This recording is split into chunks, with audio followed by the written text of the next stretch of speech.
Sure, this is where Farina lives. Okay, I'll go knock on the door.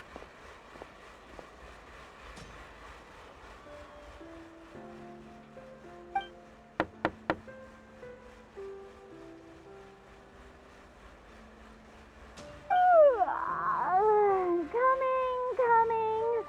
Ugh, seriously, who's knocking before afternoon tea?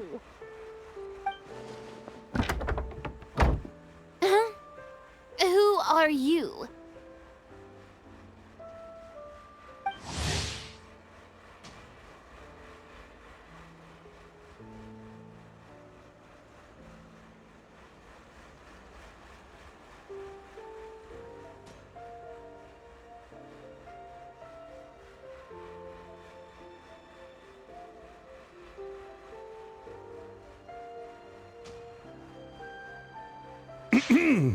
Lady Farina, please allow me to introduce myself.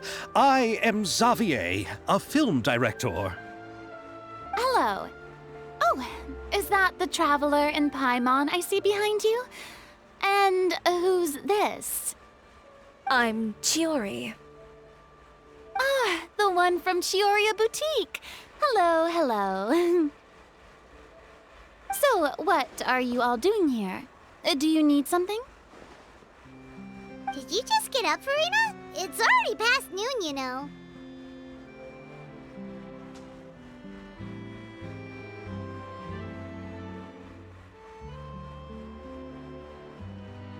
Huh? Paimon means the weather is so nice in the afternoon and the sun is so warm. Just like how you make us feel. Sleeping in late is a really smart idea. No. I was just up late last night reading some novels. What does sleeping in have to do with the weather? This is a small gift we've prepared for you, Lady Farina. We hope you like it. No need to be so formal. I'm just a regular person like everyone else now. Oh, is this Fontinalia mousse? It's one of my favorites! That's great! So, actually, there's something we need your help with. Given your renowned passion and understanding of drama, I would like to ask that you serve as the director of our film crew. Oh, but didn't you just say that you're a director? Yes, but for this particular project, I'm mainly working as a producer. Besides, I'm sure that your understanding of the performing arts far surpasses my own, Lady Farina. Are the Traveler and Paimon also part of the film crew? Yep, we sure are. Paimon's the clapper loader and she's the camera operator. Camera operator? That can be a pretty technical job, and it directly affects the final quality of the film. Are you really up to it?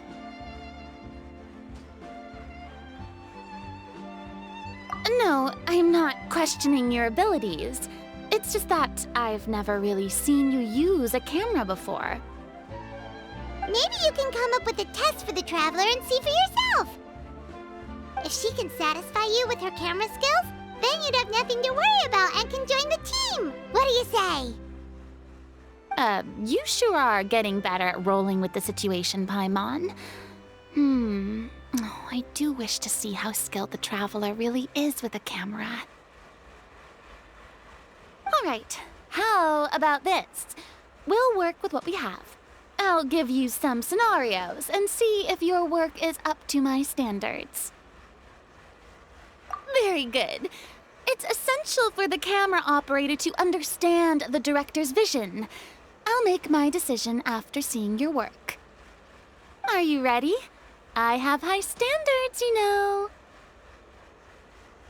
Okay, grab the camera and I'll give you a scenario.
Let me be honest. Do you really think you have what it takes to shoot a film? You put no thought into finding a good camera angle, and the characters weren't even in the shots. As for the original intent of the characters' lines, did you leave them somewhere in the vicinity of Elton Trench? I mean, I guess you could be trying to pursue your definition of the avant-garde. If that's what you're doing, I suppose you do have to find yourselves a capable director. Yeah! Does that mean you agree to be our director, Farina? Did you think I would agree just like that? After our performance of the Little Oceanid, I've begun to make a name for myself again, you know. fact, I've already had several troops approach me for the Fontanalia Film Festival. Unfortunately, the scripts were all pretty boring and didn't pique my interest. If others were to find out I agreed to work with you so easily, then, well... Hey, but didn't we have a deal? What else do we need to do to convince you, Farina? Well, what about the pay? Huh? You know, how much you're willing to pay me to be the director? The pay is also an important factor for me to consider, you know. Well, I can offer you this much? What? That's all? If Nervulat were to hear of this, he could charge you with underpaying your labor. I'm sorry, but our crew is in a tight financial spot at the moment. I see.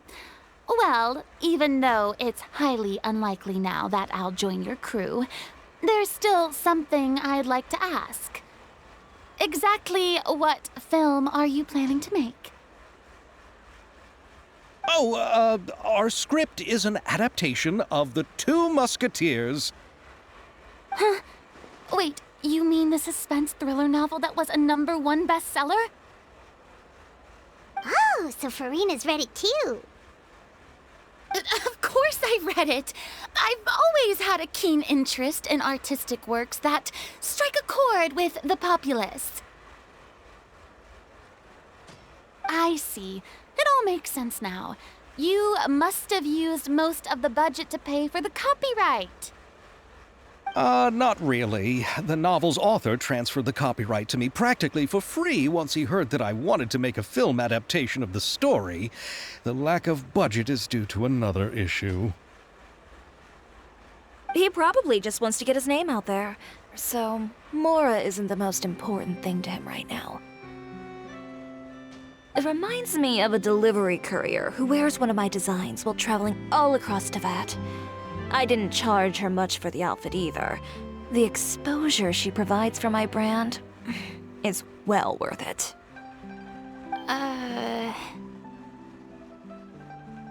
So, are you a big fan of this story, Farina? Well, it's all right. The pacing of the story is good, but the character relationships could use some work.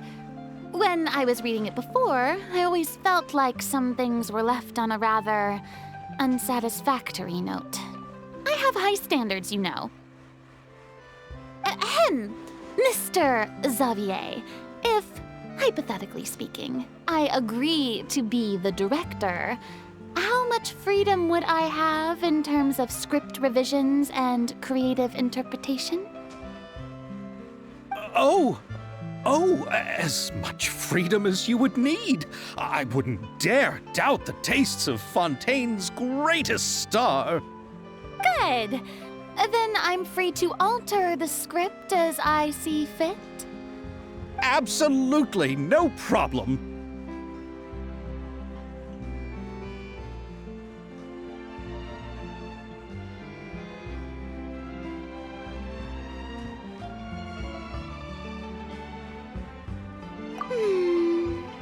All right.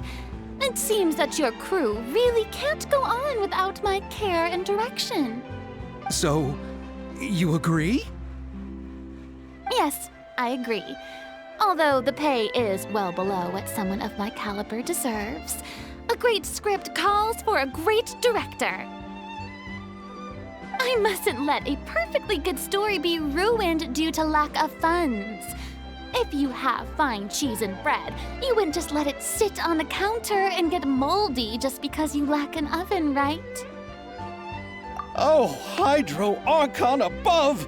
I'm not dreaming, am I? Somebody pinch me. There's no more Hydro Archon, you know. And it's still a little early to celebrate. There's a lot that goes into shooting a film. Although the trickiest tasks of finalizing the script and casting the actors have already been taken care of, we'll still need to reserve filming locations. Not to say set up lighting and props. And by the way, since we'll be filming the Two Musketeers, we'll need to find an action choreographer. Ideally, a professional who has actual experience with muskets. Yes, I've thought about this as well. I was hoping that you might know someone who could handle the job. Me? If this was before, I could have simply asked Florand. But it's already been some time since I last talked to her. Navia can also use firearms, but unfortunately, her style is quite different from that of the characters in the story. Could we ask the Special Security and Surveillance Patrol? Oh, you mean the Special Patrol's Musketeers? Yes, that's right. They work with muskets every day. I can't think of anyone more qualified than them. They would be under Nervilette's jurisdiction. Unfortunately, I, don't have any connection with them at all. So, in the end, we still have to start by talking to Nervilette. No need to go to all that trouble. I know their Captain Chevreuse. Oh, you do? Wait, Chiori, how do you know the captain of the Special Patrol's Musketeers? No particular reason. Running a business means dealing with some trouble from time to time, and she's helped me out on a few occasions.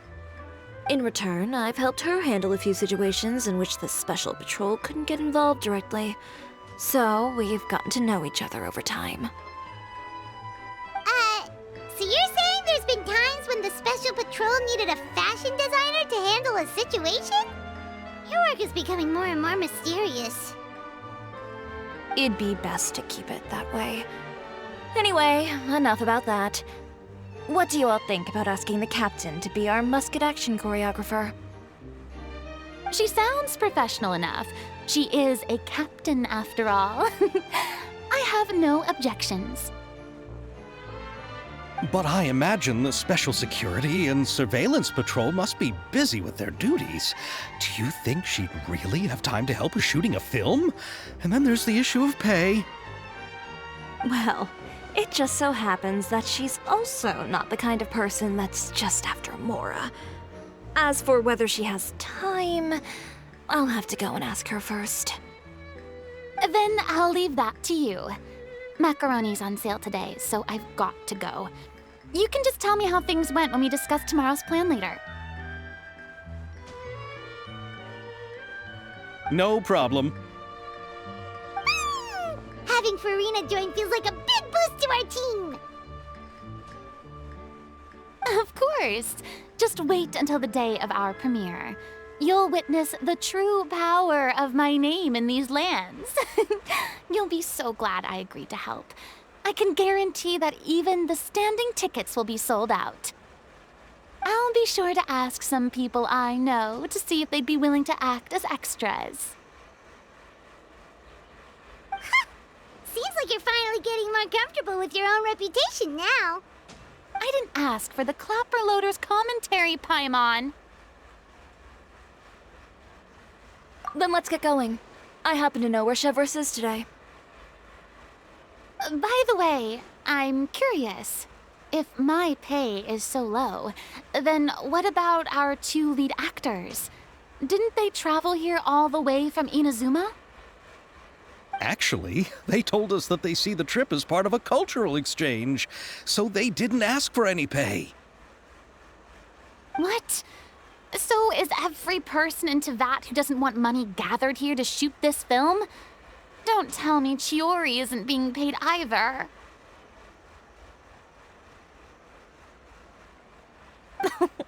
I already knew Xavier from before, and he's also agreed to give my brand some good exposure.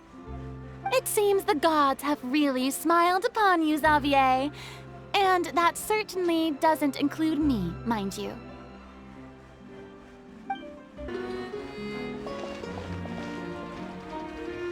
Besides the macaroni, I should also pick up some tomato sauce.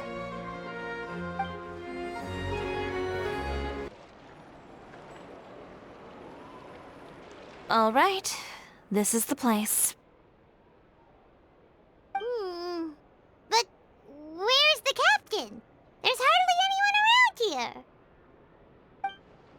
She's over there. The one with an eye patch reading in front of the newsstand. Oh, her! Paimon could tell there was something different about her. She seems kinda intimidating. Please wait here for a moment. I'll go fetch her. She's working now, so you might not want to get in her way. Working? But isn't she just standing there and reading a novel? Just trust me. Oh, alright, let's see what happens then. Chiori sure is a mysterious person. She claims just to be a fashion designer, but she knows all these powerful people. The court of Fontaine isn't particularly tolerant of visitors from overseas, so it isn't easy for a foreigner to promote their brand here. Even more so in the competitive world of fashion. Even a local like me just trying to make a film has to face all kinds of challenges. So I can only imagine what Chiori has been through to get where she is today. I'm sure that having more connections has definitely worked in her favor. Reading on the job? Detective novel. One main character? No. Multiple.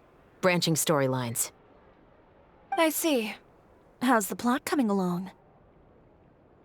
One of the main characters is about to make a choice that will affect the rest of his life. I'd wager he's going to make the wrong choice. Any way to speed things up? There's something I need your help with. You know that doesn't depend on me. It all comes down to what the character chooses. Which is exactly why I'm here to help.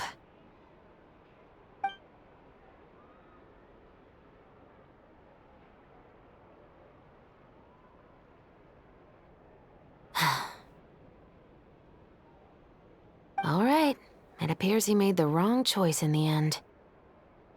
Halt!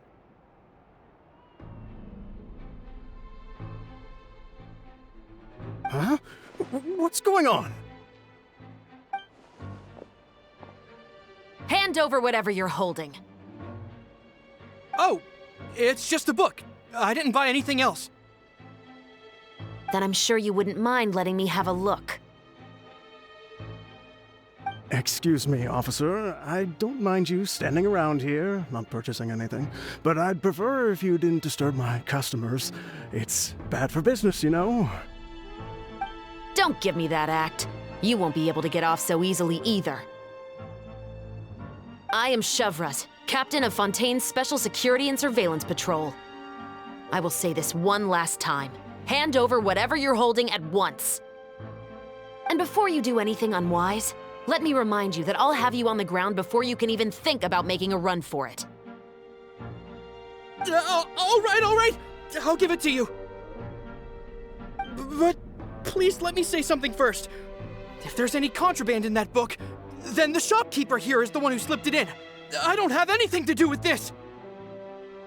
Why, you trying to leave me on the hook, huh? You were the one who said you wanted it. Save it for the interrogation room. Take them away, Letelier.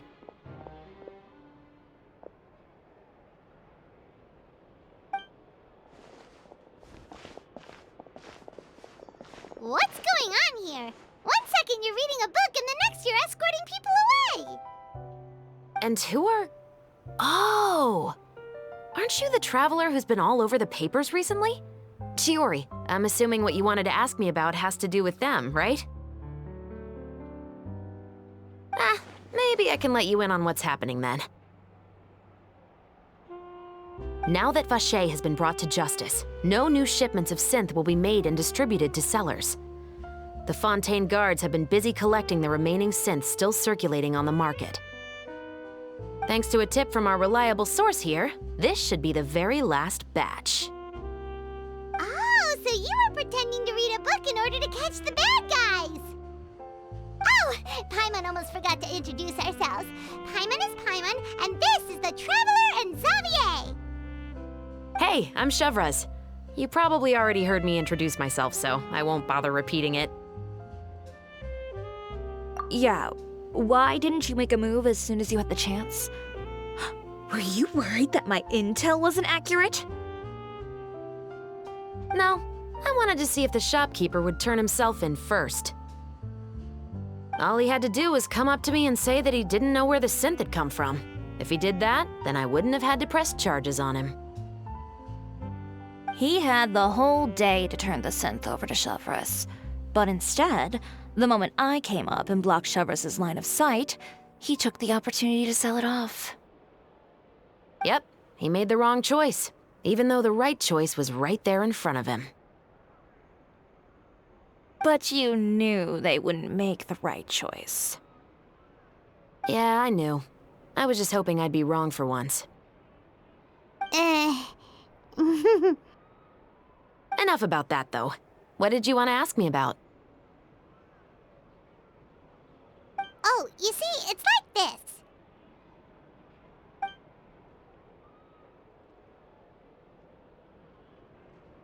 The Two Musketeers. You certainly have a good eye for a story. So what do you need me to do? Just be the action choreographer for the actors? Yes, that's right. I want to make sure we get all the details right. I want the actor's posture and understanding of firearms to be as realistic as possible. However, I'm afraid this work will require a bit of your time, since you'll have to be present whenever we're filming. Also, as for the pay... No need to say any more. I'll join. Huh? Just like that. Really? You're willing to help us with our humble film project? Sure, it's no big deal. As I said, we've wrapped up our investigation here, so I don't have any other tasks on my plate for the moment. Besides, I personally really like this novel. I even have the collector's edition at home. Stories where justice prevails over evil never get old for me. Then we've got a deal? Yes, I'll see you on set tomorrow. Oh my! I can hardly believe it! I should tell Lady Farina immediately. Oh, and I must tell the prop manager and lighting technician to get everything ready. We start filming tomorrow! Calm down, Xavier. The film is going to take more than just a day to finish. Still, I should also head back now and start preparing the actors' costumes and makeup. Alright, guess that's it for today then. Traveler, Paimon, please stay for a moment. I have something to tell you. Then I'll take Xavier back. Poor thing. He's so excited that he can't even walk straight anymore. I don't want to spend our first day fishing our producer out of the fountain.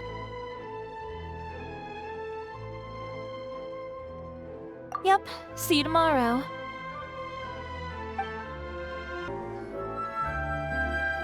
So what did you want to tell us, Chevreuse? Have you read The Two Musketeers? The story is about a pair of children born into the household of a baron, and their struggle to survive together and take revenge for their mother.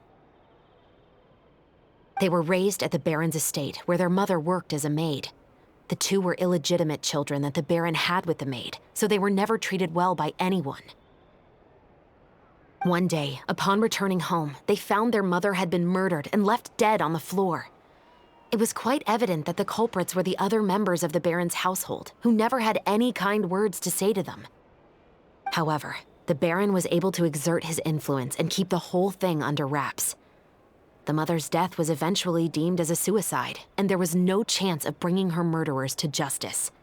The two siblings decided to flee and someday avenge their mother. Many years later, members of the baron's family suddenly started turning up dead one after the other, all killed by gunshot. A rainbow rose was found on each of the victims' bodies, being the flower that the kid's mother liked best. The baron believed that the mother's soul had come to take vengeance on him, so he lived in fear each day. But it was actually those two siblings who had fled all those years ago. They relied on each other to survive and trained day and night, eventually becoming adept musketeers. They used all of their abilities to collect evidence and clues before executing their plan and exacting revenge on the Baron. Their actions let the truth behind their mother's death be known to all. That's quite an exhilarating story. Yep, the Baron got what he deserved for his evil deeds, and justice was able to prevail. It was just the kind of story I enjoy. Oh, so is that why you were so willing to join our crew, Chevreuse? You could say it was one of the reasons. Oh, you mean there were other reasons too? I've read the reports about you. Whether it was at the trials or when you lent your hand to resolve our nation's crisis, you've shown that you've got a strong sense of justice, as well as a great mind for deductions.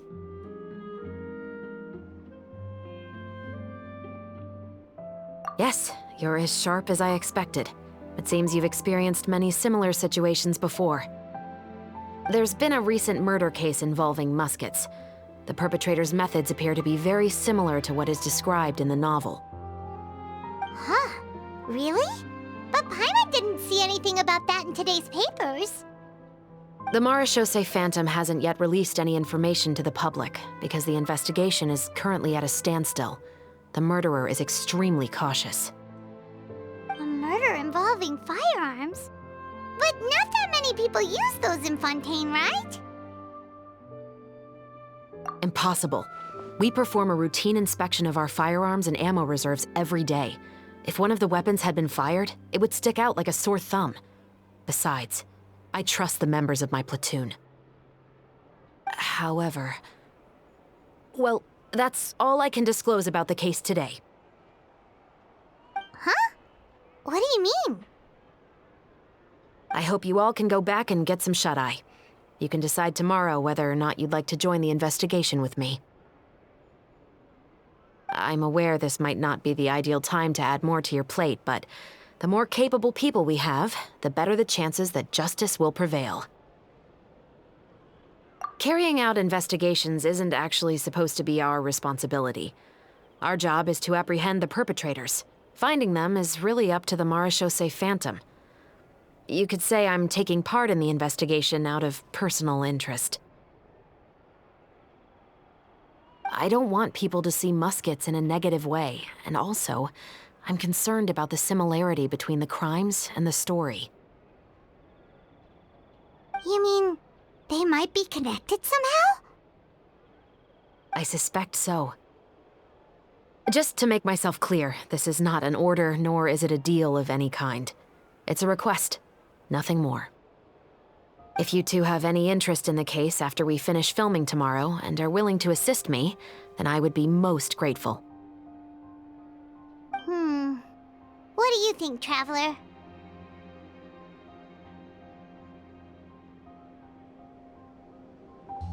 Yeah, you're right. Paimon's getting a little tired too. We've really been hustling all day. You'd better head back and get some rest. It's good to keep a calm mind, especially when you're about to make an important decision. Otherwise, when the moment comes, you might end up like that shopkeeper and not even realize that the right choice is right there in front of you.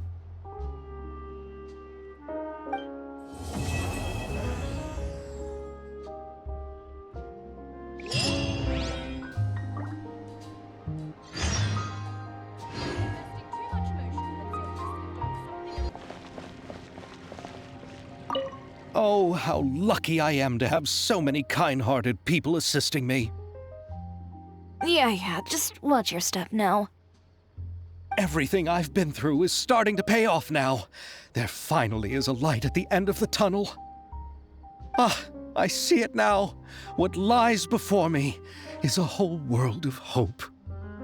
No, what lies before you is the fountain. I hope you can start seeing clearly, or you'll end up taking a dip in it.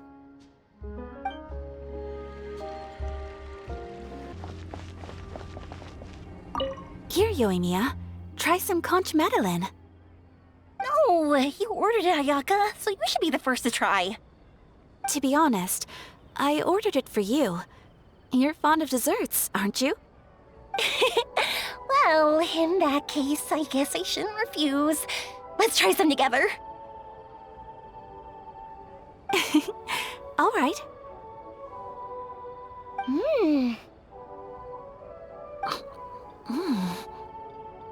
This is amazing!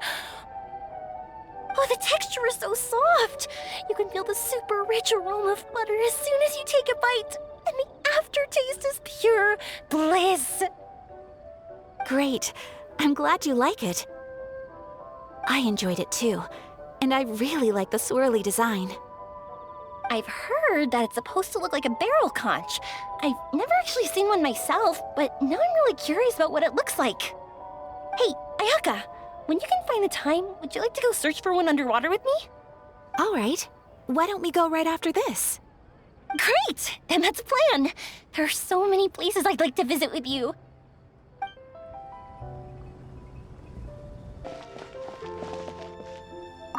Indeed, Monsieur Neuvillette. I'd very much appreciate hearing your thoughts on everything we just discussed, including my initial proposal and the general direction of our potential cooperation. Your proposals are reasonable and quite well thought out. Your sincerity and wish for our mutual success was evident in your words, so there's no need to be so modest. Thank you. So, what's your decision? If you're asking for my personal opinion, I'm willing to cooperate in full based on my own opinions and my impression of Inazuma's culture. However, Fontaine doesn't run simply based on the feelings of one individual. I'm sure Inazuma must be the same. Everything must be done in accordance with the regulations that are in place. Yes, of course. I will submit a written proposal outlining the details of our potential cooperation to the Palais Mermonia within a week. And I look forward to hearing from you. Everyone, Paimon even dreamt of making the film last night. If Paimon remembers right, we're meeting at Hotel de Boer. Let's get going! Ayaka, Yoimiya, you're already here! Good morning. Xavier said yesterday afternoon went well. Yeah, and how about you, Ayaka? What were you up to yesterday? After we split up, Ayato went to see Udex Neuvillette at the Palais Mermonia.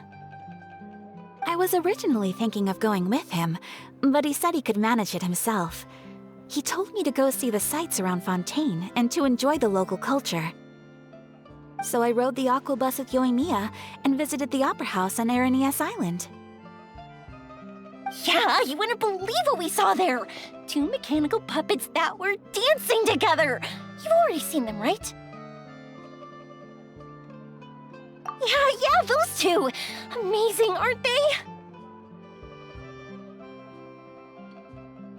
We sat and watched for quite a while.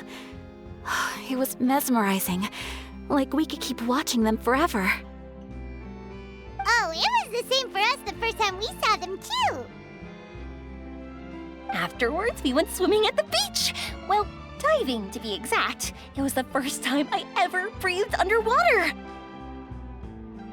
I held Ayaka's hand and we counted down together. 3, 2, 1, and then splash! We were beneath the waves.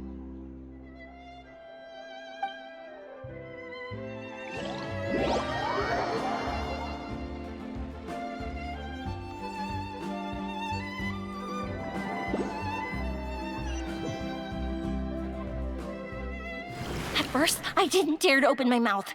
But once I couldn't hold my breath any longer, I decided to take a big breath in. Turns out the water wasn't as salty as I imagined. It didn't really taste like anything at all.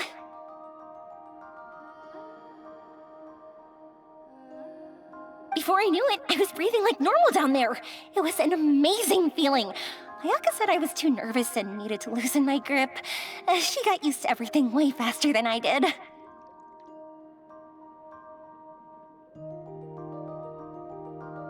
I knew that the Traveler could do it, so I had no doubt we could do it too. That helped me feel at ease as soon as we dove in. The underwater world in Fontaine truly is beautiful. I love seeing the romaritime flowers blossoming underwater, like little candles lighting up the streets at night. Yeah, and there were so many creatures that we've never seen in Inazuma. Like those fish that shimmer like a sword blade. Whoosh! Oh, and those big fish that call when they see people. Ooh. Oh, you mean Hunter's Rays and Blubber Beasts. I just love the name Blubber Beast. Just wait till Pops and the others hear about this. They probably won't believe a word I say.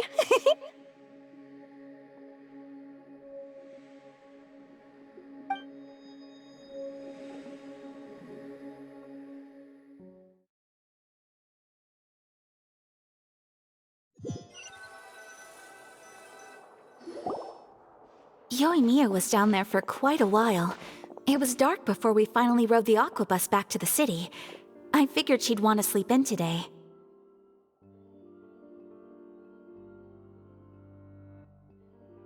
Yeah, even I was worried that I wouldn't be able to get up.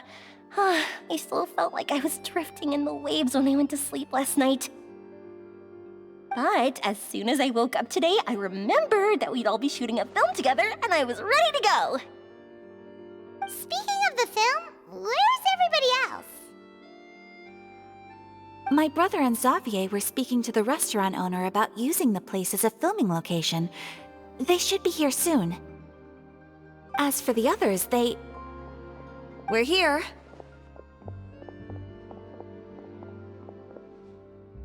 Please excuse my tardiness. I just finished the Special Patrol's 6-mile morning jog.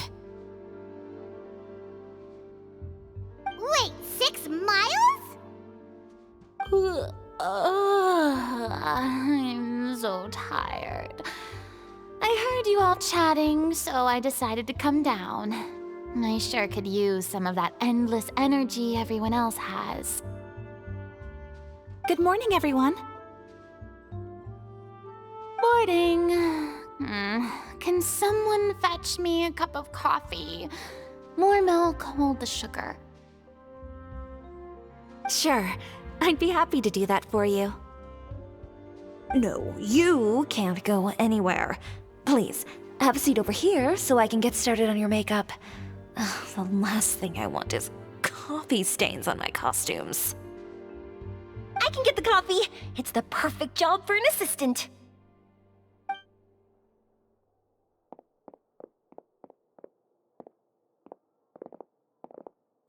So much energy.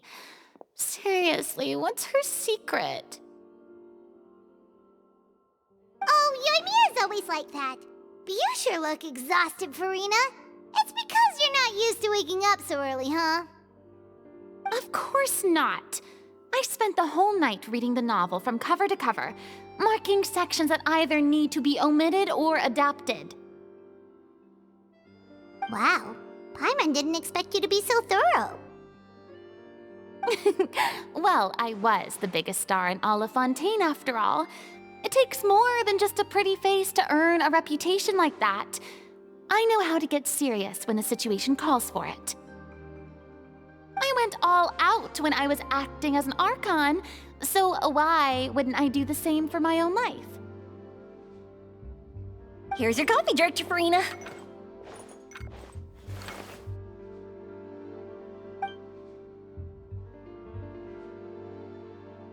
Oh, thank you. The sound of being called director and the aroma of coffee feels almost as refreshing as hearing the birds chirping in the morning. Ah, it seems everyone has managed to arrive on time.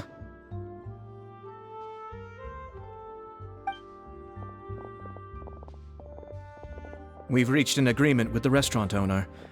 We are free to use the second floor to shoot our film.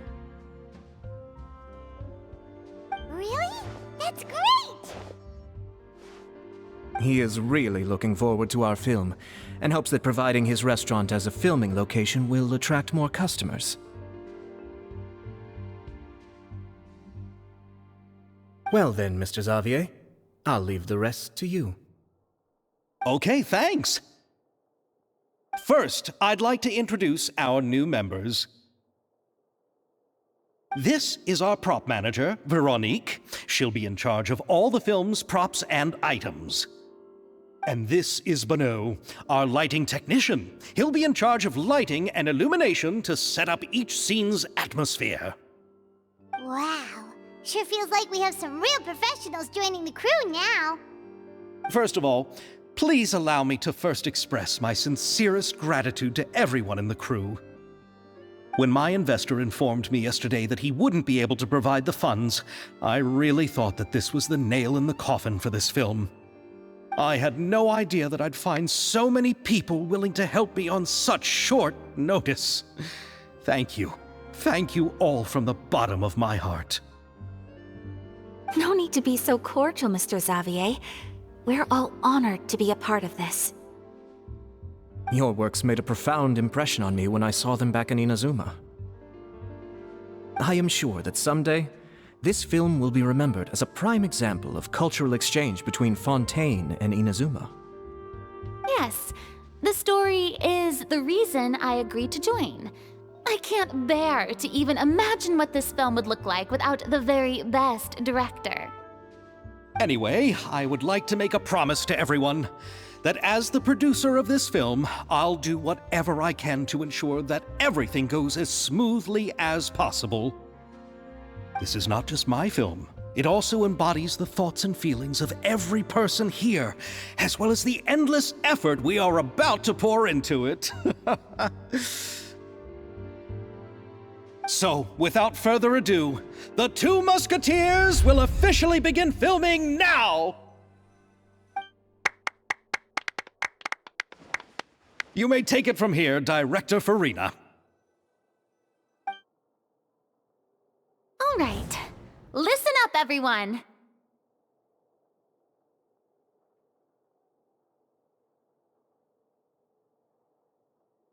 The first scene takes place when the two young musketeers are living at the Baron's home, still unaware of all that is about to happen to them. We'll need props and lighting to set the scene. Our lead actors can go get their makeup done, and extras, please take this time to go over your positions. Whoa. Seems Farina's really kicking things into gear as the director. Is everyone clear? I don't want anyone traipsing around the set like umbrella finches. All right, cameras will start rolling as soon as the set is ready. Let's make a film that'll make some serious waves in Fontaine. Not the kind of waves that drown people. I mean, the good kind of waves. Seems like she's still a bit traumatized by that. Anyway, let's go see if there's anything we can do to help.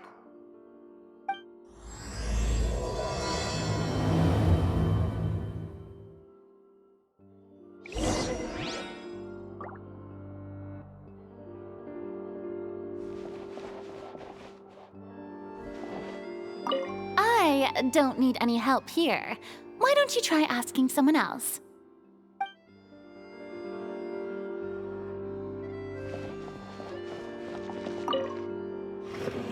How about here?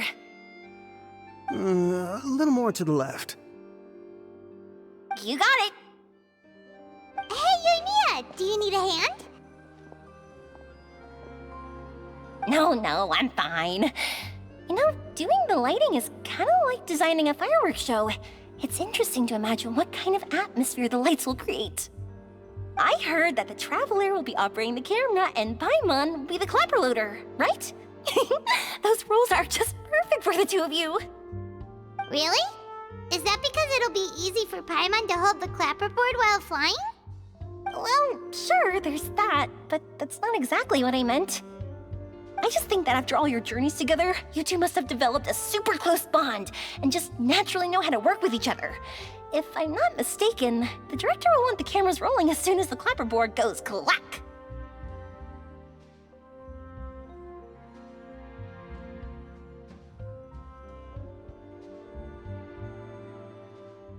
Oh, I see! It's amazing to see the magic behind filmmaking. Yumiya, we need lights over there, too. Oh, on it! I've got to get back to work. Chat with you later. Oh, it's exciting to see so many people working together to bring the film to life. Seems like Yumiya's really getting into it. But she was right. We do have a super close bond, don't we? Paimon's really happy to hear that.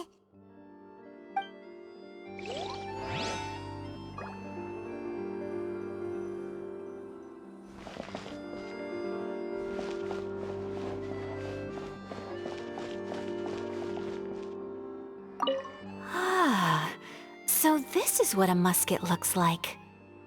Not exactly.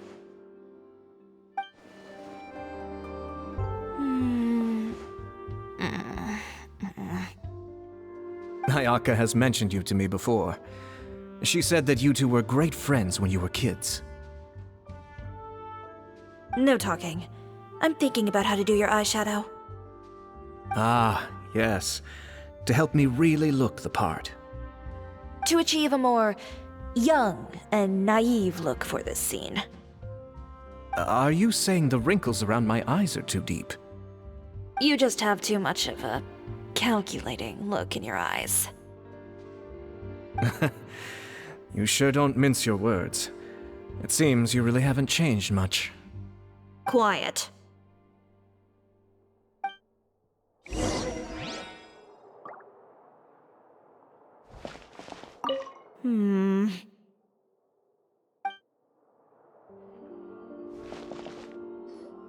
So, this is a real musket? No, it's just a prop weapon. Not bad. Have you seen a real musket before? Only in books and newspapers. I made this one based on the relative shape and proportions I saw in reference images. When we're filming, some special gunpowder will be applied around the muzzle, which will help create the flash and smoke effects of a real gun being fired. Which means it'll be up to the actors to portray the recoil. That's right. The sound effects for gunshots will also be added in post-production. Thank you, Veronique. I think I know where to start now. However, the musket's gears and firing pin could still use some work. Adding some wear on the metallic components will make them appear more realistic. Also, be sure to rub the muskets with some oil each time before we start shooting. That'll give the impression that the firearms have been well maintenanced. Good point. You seem to know a lot, Miss Chevreuse. I assume you use these types of firearms on a regular basis? Yes, I perform routine maintenance on my weapons every day. Just like we as people need to eat and sleep, muskets need to be cleaned and maintained. I also perform similar care for my sword every day, and familiarize myself with its shape and weight, to the point where it feels like a natural extension of my body. Yes, this way, our weapons will never betray us in the heat of battle. Yes, well said. It seems we have the same philosophy on this topic. Oh, sounds like they found a common interest to talk about. Though these props differ from the muskets I use, I can still give you some pointers. Good. I look forward to your instruction. First and foremost, never point the weapon at anyone, regardless of whether it's a real or prop weapon or whether you're holding it or it's on the table. This holds for any time when you're not actively engaging an enemy.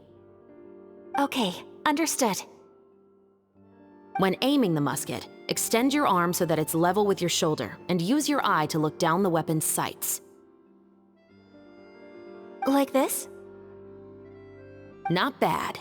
Now, try saying your lines. This is the end of the road for you. Good. Now turn your body a little. That way, you'll give your enemy less of a target to work with. And relax your shoulders. Here, allow me to demonstrate. This is the end of the road for you. Huh. Excuse me, Miss Chiori. Director Farina, there's something I wish to discuss with you. Oh? What is it? Like this? Yes, much better. What do you think?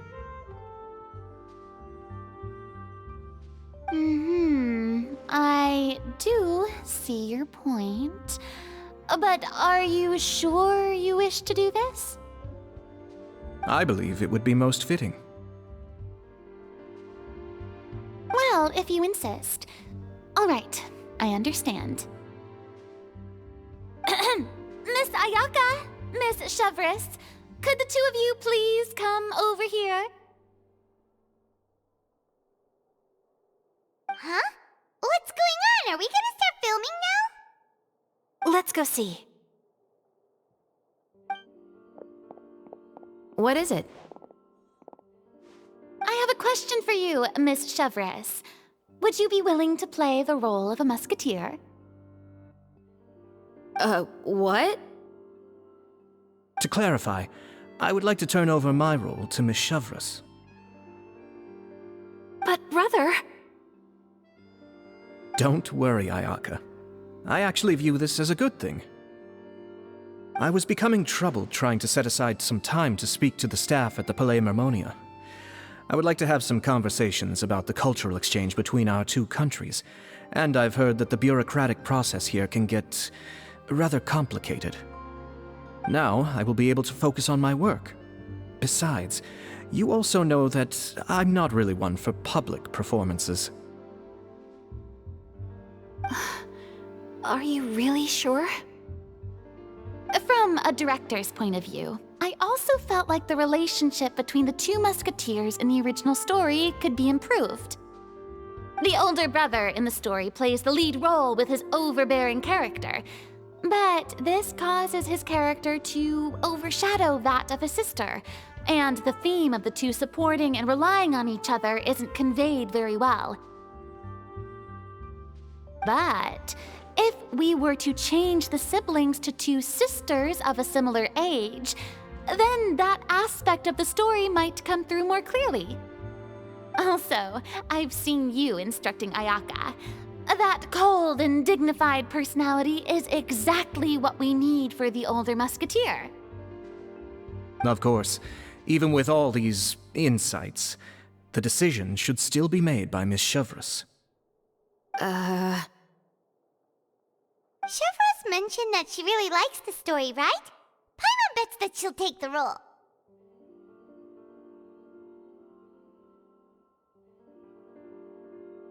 All right, I'll take the role.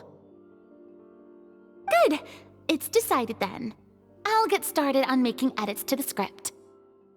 We'll also need to make some immediate adjustments to the lighting, props, and costumes. I have a feeling that our adaptation will be even better than the original story.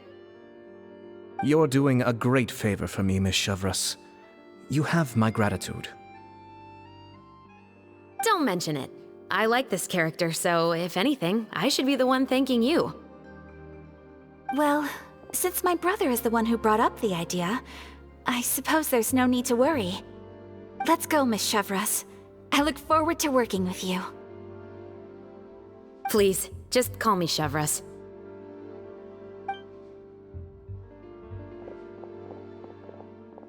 Seems like you're really going out of your way to solve the problem I was having with your makeup.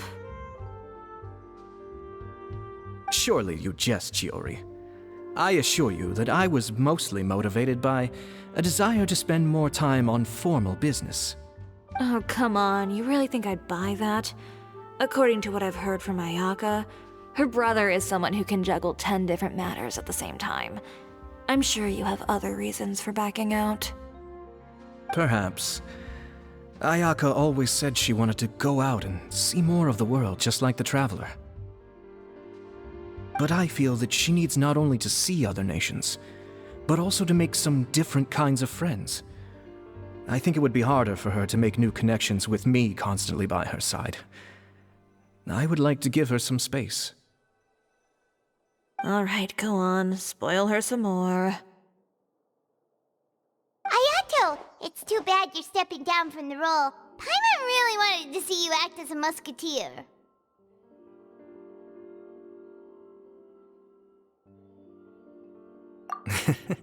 No need to poke fun at me. I'd wager that you also felt that I wasn't the best candidate for the role. It's a little hard for Paimon to imagine you saying those lines.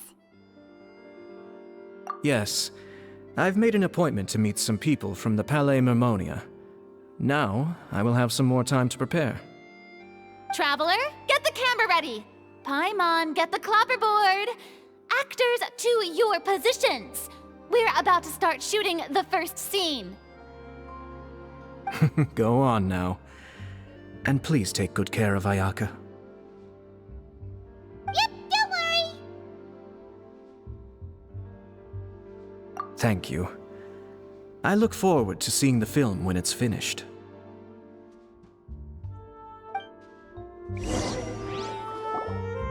All right, now that we're all here, let me help set the scene for everyone.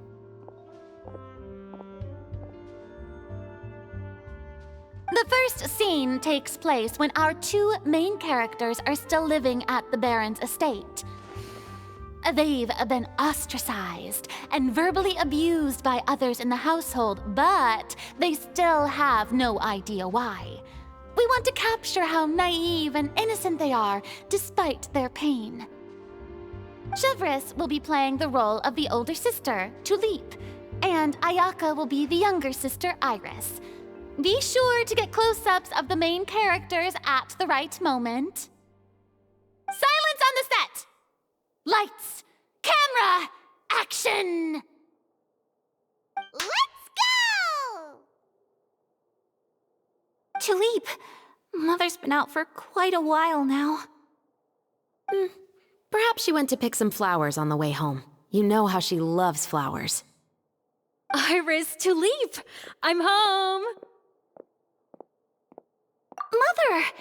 You were out for so long, we were beginning to worry about you. I'm sorry, but I'm back now, safe and sound. Here, I brought your favorite treat, apple turnovers. Mother, what are those bruises on your hand?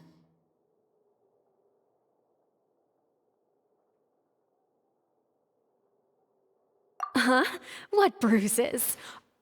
Oh, I must have bumped into something while I was working yesterday. But I didn't notice them this morning.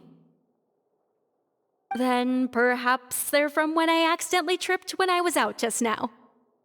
By the way, did you have fun playing at home?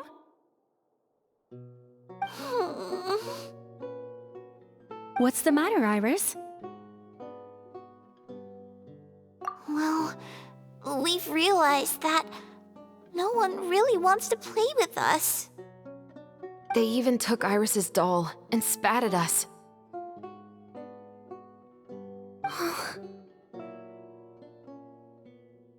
And they even called us names. They said we were... Shh! It's all right, don't worry. Girls, listen to me. It doesn't matter what anyone says. Don't listen to them. No one can define you with such words. You both have wonderful lives ahead of you. Just like your names. You will both blossom like beautiful flowers. Maybe your time to blossom hasn't quite come yet, but one day, you two will bloom more beautifully than anything else. Don't let the soil you're in now ruin your future beauty. Understand? My dear daughters. And cut!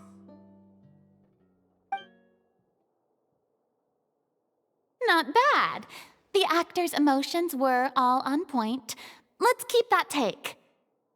Also, if our clapper loader could avoid shouting at the start of the scene next time.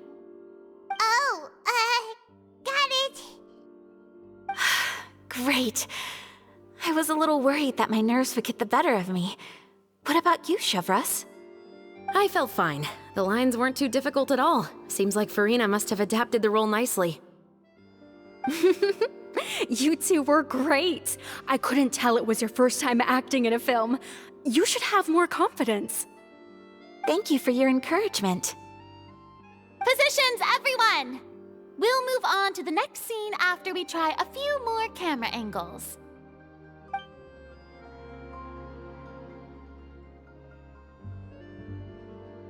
This scene is when our two characters return home, only to discover their mother has been murdered. Ready? Lights! Camera! Action! Mother, we're back! Mother?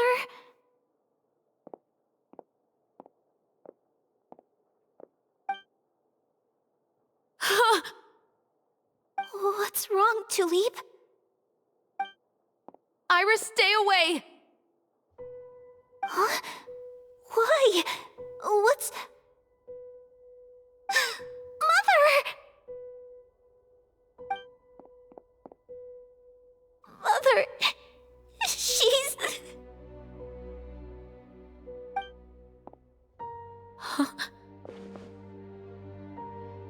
There's poison in this cup. Huh? I could have sworn I've seen this kind of cup before. Those aristocrats. They didn't even try to cover up their actions.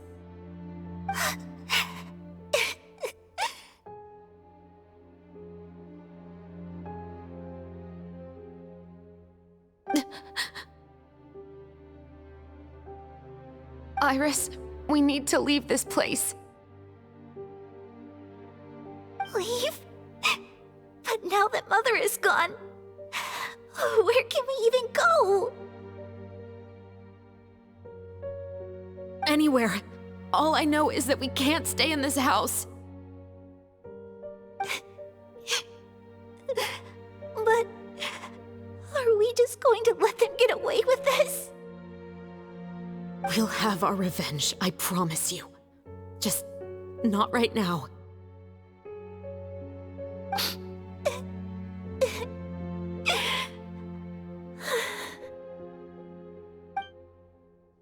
Come on, let's go. No, wait. We can't just leave Mother here like this. At least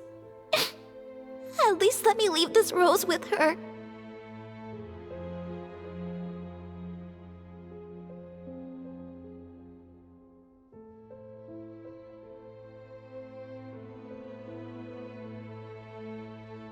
That's why we went out in the first place. To buy her this flower. All right. Goodbye, Mother. We'll avenge you. Someday.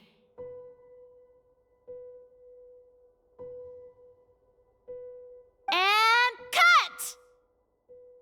Beautiful! Great performance!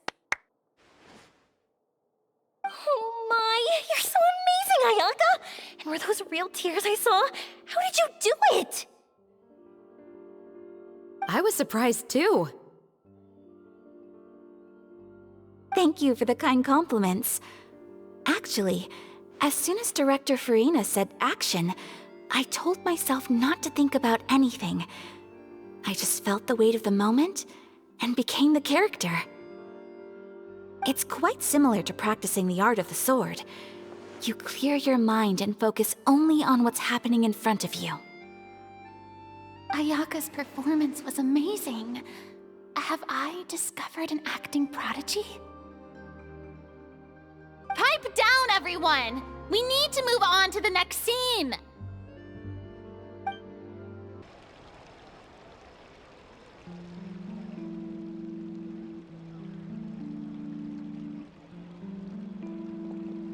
Huh?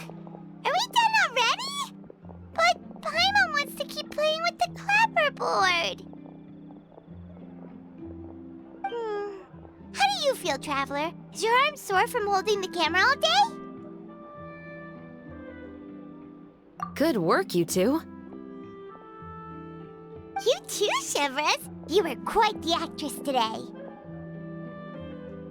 I've read this novel many times before. I have a good grasp of my character's mindset. Anyway, do you remember my request from yesterday? Oh, right! We were having so much fun that Paimon nearly forgot! You have a case where the murders seem really similar to the cases in the novel, right? So, how are they similar exactly? In the story, the main characters grow up to become two musketeers, always using their guns to carry out their revenge. And on each of the victims, they place a rainbow rose as a signal that they've returned. Yes, that's correct. We found rainbow roses just like in the novel. Seems like you're connecting the dots now. Oh, that does sound pretty concerning. Especially after seeing the script today. Oh, now Paimon can't stop wondering what kind of ulterior motive the murderer might have. What do you think, Traveler? You're smart. Paimon wants to hear your thoughts. Good. On behalf of Fontaine's Special Security and Surveillance Patrol, thank you for your dedication to justice. There's no time to lose. We should start investigating right away. Follow me. Huh? Right now? But we just got done filming all day. Paimon's so tired. The most valuable intel always comes after nightfall. They are like small, remote islands in the middle of the sea. If you don't stay vigilant, you will pass right by them in the fog. That's how one of my favorite books always puts it, at least. So, where are we going right now? Let's start by checking out some workshops that sell mechanical components. If the culprit is making their own weapons, it's very likely that they'll visit those sort of places. Welcome to Le Show's Clockwork Workshop. How can I help you? Hello. I'd like to know if anyone has purchased some special components lately. Special components? Sorry, could you be more specific? I mean the kind of components that aren't typically used for clockwork toys, but for firearms. Huh? For firearms? No, we don't sell those sort of things here. Don't misunderstand. I'm not here to cause any trouble. We are merely investigating a case, and we're hoping that you could cooperate. Well, to be completely honest, I'm not even sure what kind of components that would entail. Has anyone ever purchased components here as an individual rather than on behalf of an organization? We have a lot of customers who buy toys, but those who buy components are all regular customers who buy in bulk on behalf of their organization. Is that so? I understand. Thank you for your cooperation. You're welcome. It's the least I can do. Oh, hey, Chevreuse. Run out of oil for your musket again? Hello, Estelle. I want to know if anyone has come to your shop recently to order some firearm components. Oh, is this another case? Let me think. I don't think so. Some people have requested that I make some prop guns for the Fontanalia Film Festival, but I refused all of those requests. Oh? Why's that? Because there's no profit! I only make things here that can do some real heavy lifting. I don't have the energy to make some new molds just for the festival. Then has anybody come specifically looking for mechanical components? Well, I usually sell off my scrap to the Fleuve Cendre. I don't typically give them to one specific person. I understand. Thanks for your cooperation. Don't mention it. Always happy to have the Musketeers' patronage. Seems like we haven't found any leads to go off yet. Yeah, unfortunately. All right, let's head to Fleuve Cendre next. Huh? Are you sure? People might not be so thrilled to see the captain of the special patrol there. You think so, huh? Then I guess you don't know. Huh? Know what? That I grew up in Fleuve Cendre.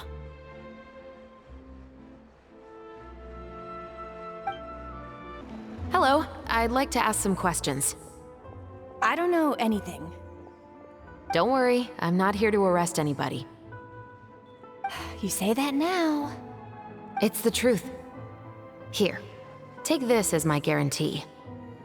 Wait, did Paimon just see what she thinks she saw? Is the captain of the Special Patrol bribing a citizen?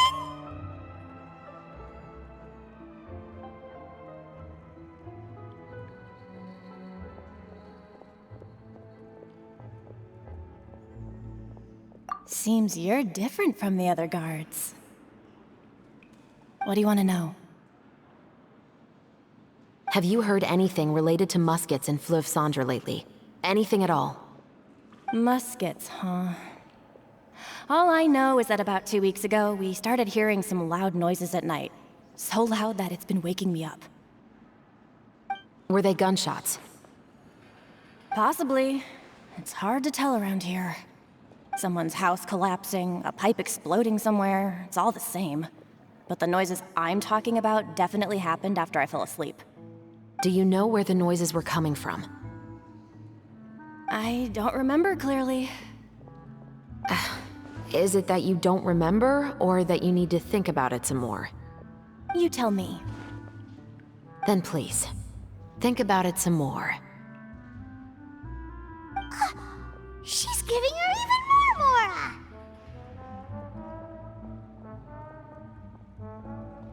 The noises came from the end of the Southern Waterway. I came out and had a look for myself when I wasn't sleeping well, but I didn't dare get too close.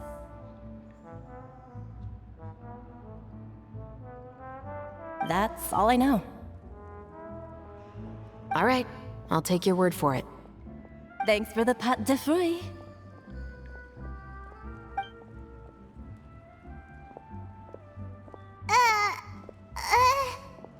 No need to be surprised. I grew up here, remember? I know how to get people around here to talk.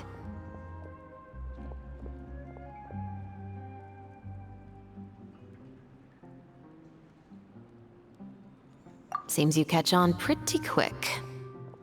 Now then, let's keep going. It's been a while, Tetro. Please, just get on with your request.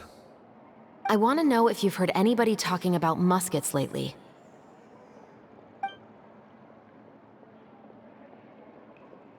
Information isn't free, you know. I've heard that bandits have been extremely active in the countryside recently, and they've been affecting the delivery of goods to Poisson. I can allocate some more manpower to help out with that problem. What do you say? You're still as helpful as ever. One of our men got drunk at dinner about a month ago and lost his gun. 3 days later, it turned up in the corner here. What's weird about that? He just forgot where he put it, right? This is Fleuve Cendre, my friend. Anything of value left in the tavern won't ever make it to the next day. But that gun turned out to be an exception. It didn't get any new wear and tear on it, and didn't even appear to have been fired. We were quite mystified as to what could have happened. I suspect it came back because the weapon was already known to the guards. You mean, a criminal was afraid the Marechaussee Phantom would use the shot marks to track them down? Maybe. But if that's the case, the culprit really took great care to avoid getting caught. I didn't say anything about a criminal. In Fleuve Cendre, knowing who was killed is as easy as knowing what clothes you're wearing today. It's the guy living in the east side, isn't it? I've never liked him. Every time he's here, he just orders a drink and sits there with a nasty look in his eyes. So, who was the one who lost the gun in the first place?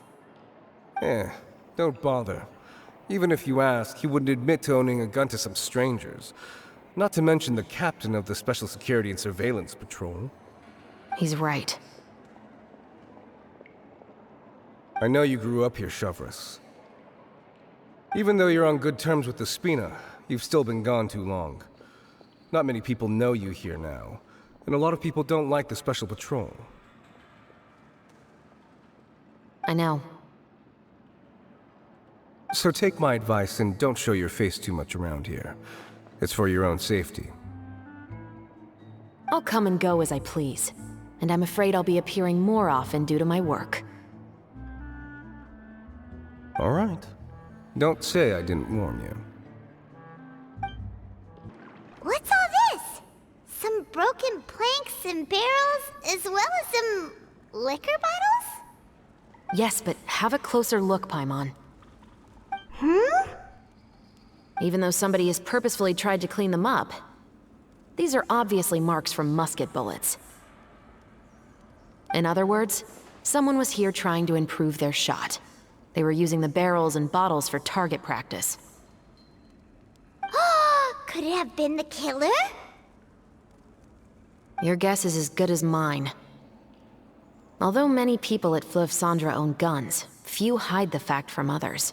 And even fewer would go to such lengths to hide markings from practice shots. Anyway, let's go. There might be more to this. Seems like that's all we'll be able to uncover for today. Paimon feels like we managed to learn a lot more here than up on the surface. Yes. Assuming that everything we found is indeed connected to our suspect, then their timeline was probably something like this. A month ago, our suspect found a gun and took it home to disassemble it. Once he'd figured out its mechanics, he brought it back. In the following weeks, he used some parts to create his own makeshift musket and took it to the Fleuve Cendres for target practice.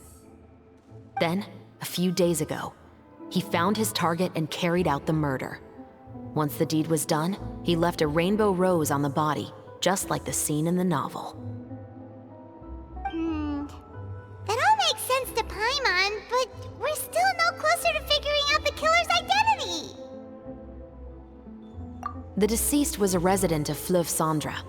It's said that he was a poor, solitary man. Yeah, that's also something I'm trying to figure out. If we are indeed following the novel, and there's a story behind the murder, then this murder should be an act of vengeance. But according to our investigation, the deceased didn't have any enemies.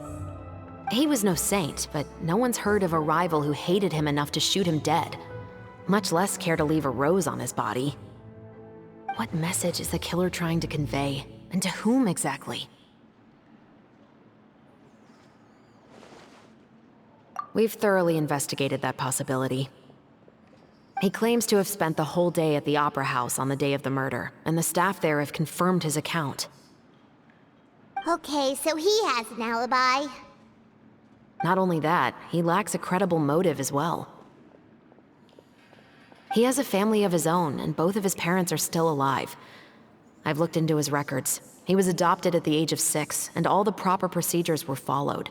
There are also records of him at an orphanage before then. In the story, the mother of the two Musketeers was murdered after the children turned 10. Of course, he could have changed the children's ages, but I don't want to assume anything without evidence. More importantly, I've also had a chat with him in person. He didn't seem like the kind of person who would pull the trigger to kill a man. Then, what should we do now? We have all this new information, but it doesn't help us move forward. Investigations take time. I didn't expect us to catch the culprit in just a single day. How about this? Let's spend the next few days filming with the crew. We can continue the investigation once we're done with the film. I'm sure that given time, new leads will present themselves.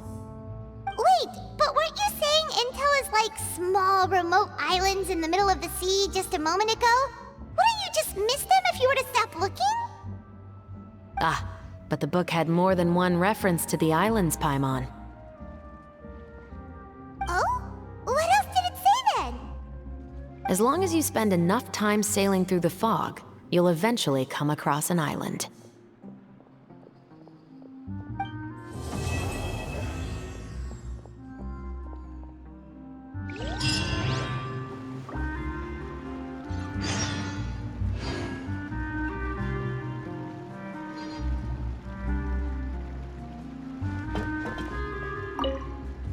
What? Never thought that the captain of the security and surveillance patrol could come from the Fleuve Cendres?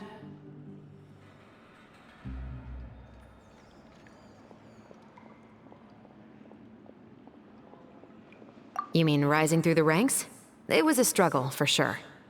But As long as you can distinguish yourself through your accomplishments and skills, you'll eventually be recognized for your worth.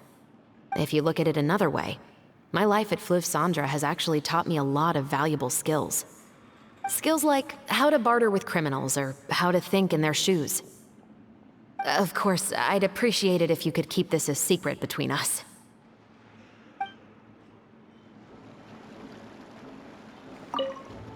What?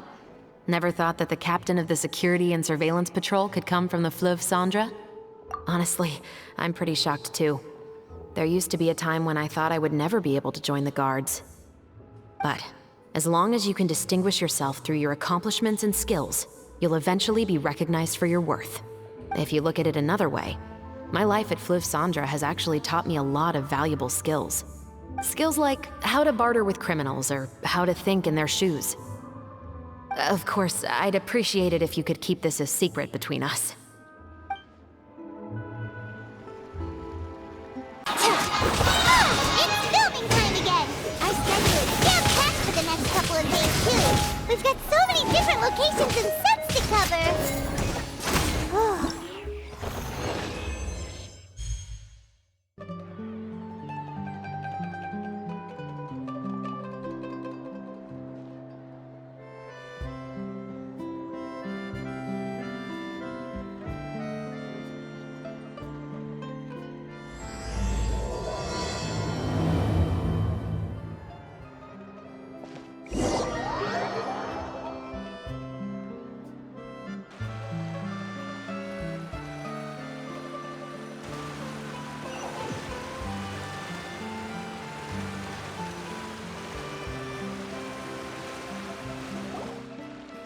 Work, everyone!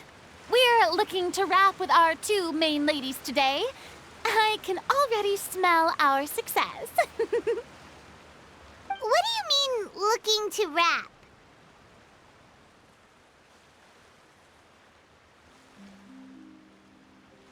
Oh, aren't you the expert now? This upcoming scene is the Two Musketeers' final confrontation with the Baron. There will be quite a bit of action, but no choreography beyond what we've already rehearsed. Anyway, get ready. Lights, camera, action! The view is beautiful tonight. It reminds me of that fateful night 10 years ago. And now that I've said it, I can even make out the faint fragrance of herbal tea in the air.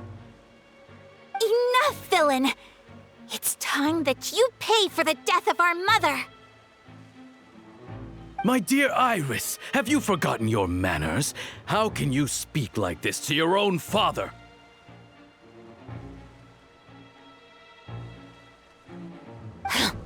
I'd sooner swallow all of my teeth than call you father. What did I expect? Seems the daughters have turned out to be just as obstinate as their foolish mother. In this world, mora and status is everything. She thought she could blackmail me using her children and force me to grant her recognition and concessions? Ah, how naive can a woman be? Mother never asked a single thing of you.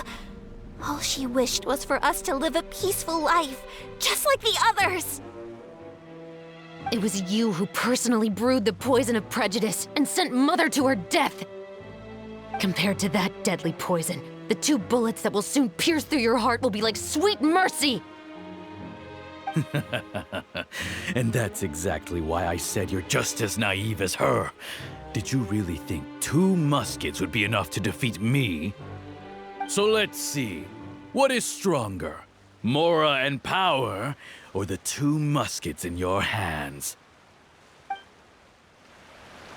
Get them! Tulip! There are too many of them! It'll be okay. We'll cover each other, Iris. And Mother will be watching over us, too. Justice will prevail!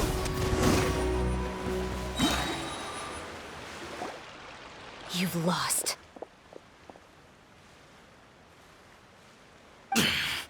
To think I'd lose to my own 2 kids.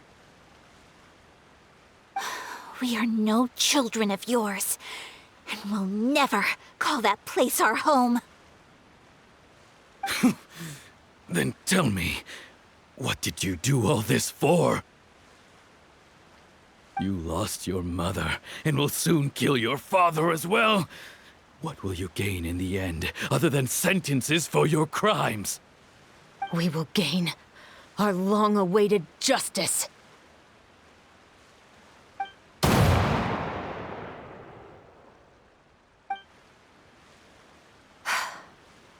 It's over. Finally, it's over.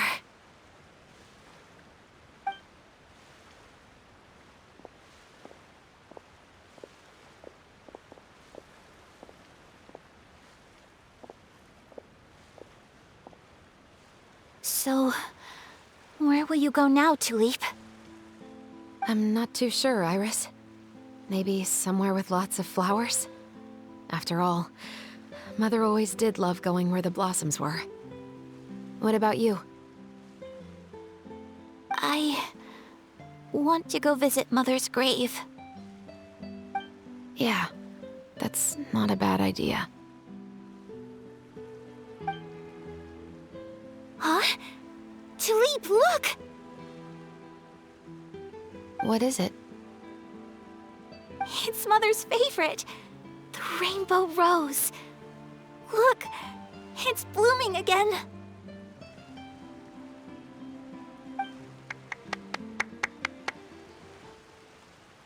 Excellent! That was beyond mesmerizing. Even I didn't expect the scene to go so well. And we got it in a single take. All right, everyone. We've got a wrap for Tulip and Iris. Congratulations, Ayaka and Chevreuse! Thank you. I didn't expect our parts to wrap so quickly. I wish I could savor the experience for just a bit longer. Paimon totally understands. Paimon's not ready to say goodbye to the clapperboard either. Filming has really been a lot of fun. You were great too, Chevreuse. The way you said, long-awaited justice. It gave Paimon chills. That is indeed my favorite line in the whole book. I still remember trying to act it out in my room the first few times I read it. Whoa, Paimon would have never guessed you're that type. Who doesn't like stories where the guilty are punished and justice prevails over evil? Don't forget, I'm the captain of the Special Security and Surveillance Patrol. Captain, I have something urgent to report. Please excuse me, everyone. I'll be back in just a moment. It's okay, don't worry about us.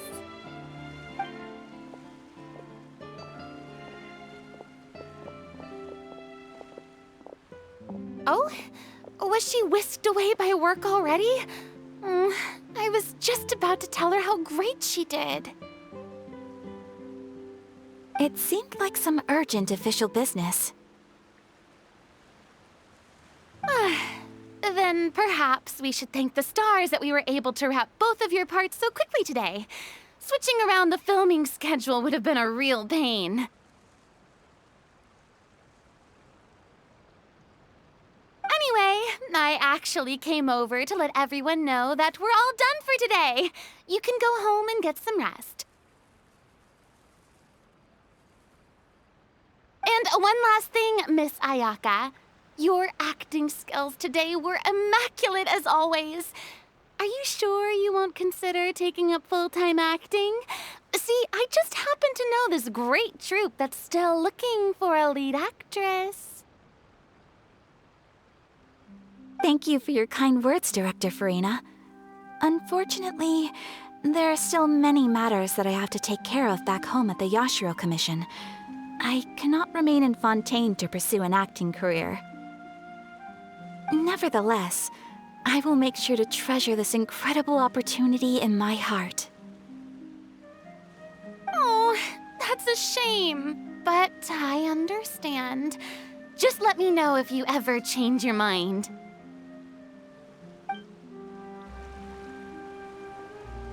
I believe it's also about time for me to take my leave. But hopefully I'll see you on set over the next few days. Even though my part's wrapped, I'd still like to swing by and help out the crew. See you tomorrow, Traveler and Paimon. Yep, see you tomorrow! Well, what should we do next? Maybe we'll go investigate the case some more with Chevreuse today. Traveler, Paimon, please come with me. Huh? Where are we going? You could say that our ship has finally chanced upon one of those small, remote islands of intel.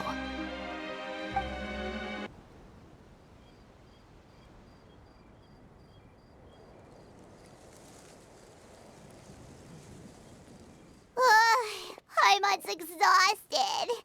Paimon definitely didn't expect having to float this far after a full day of filming. So, Chevreuse, why did you take us here? Affirmative. It wasn't anything conclusive, but it should show us a clear way forward. Have you ever heard of someone by the name of Emily? Oh, you mean that famous perfumer? She's a good friend of mine. She's lent me her aid several times in the past to resolve some difficult cases. After I discovered the rainbow rose at the scene of the murder, I sent it to her. After all, she's probably the foremost expert on flowers and scents in all of Fontaine. And then? There was nothing remarkable about the flower or the trace amounts of soil left on it. But according to Emily, the rainbow rose left by the killer was derived from a very rare cultivar. Huh. Paimon didn't know that there were different varieties of rainbow rose. Paimon just thought they grew everywhere in the wild.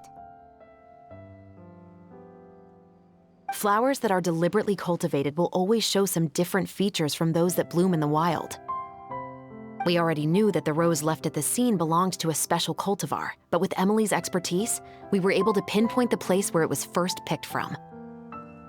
Oh, Paimon gets it now. So whoever first planted that rainbow rose was probably the killer. Precisely. And after we checked what we learned against some sales records from the past, we discovered that there's only one person in all of Fontaine who could grow and sell this specific cultivar. Really? And who is it? It's the novelist. But didn't you say he had an alibi? To be clear, I haven't changed my mind about him. I still don't think he was the one who pulled the trigger. However, that doesn't mean the true culprit never visited him at his home or never purchased a rainbow rose from his garden. Whatever the case, we will have to confirm a number of things with him. So you mean the next place we need to go is... Yes, we're going to pay him a visit at his home.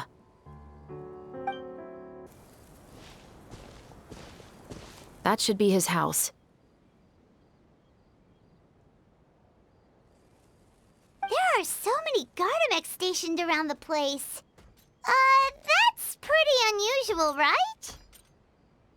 According to what he told me last time we spoke, he hired them so he won't be harassed or disturbed. Huh.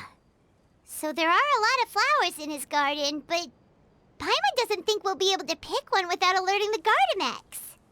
Right, which is exactly why I think there has to be a special connection between him and the killer. So, should we knock? Just wait here for now.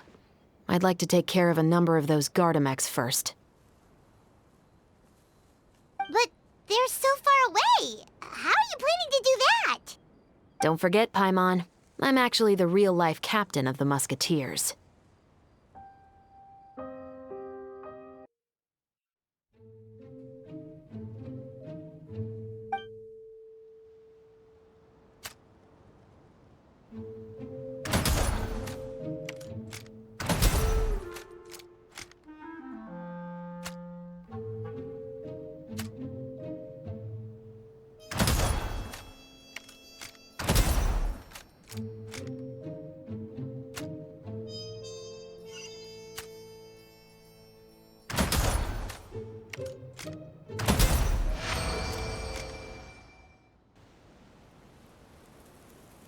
All clear. Let's go. Oh, wait! Paimon's a little nervous now that we know he could be the killer. Can we go over our plan of action again? I'll go knock on the door and make sure it's safe inside. Once we're sure that we're in the clear, I'll ask him to come with us for a quick round of questioning at the guard's headquarters. But can't we just arrest him? We still have no evidence that he's the killer, or that he lent the killer any direct aid. Still, it would be appreciated if you could pick a rainbow rose from his garden for me while I'm talking to him. It'll help the Marechaussee Phantom confirm Emily's theory. Sure, no problem. Just be careful, Chevreuse.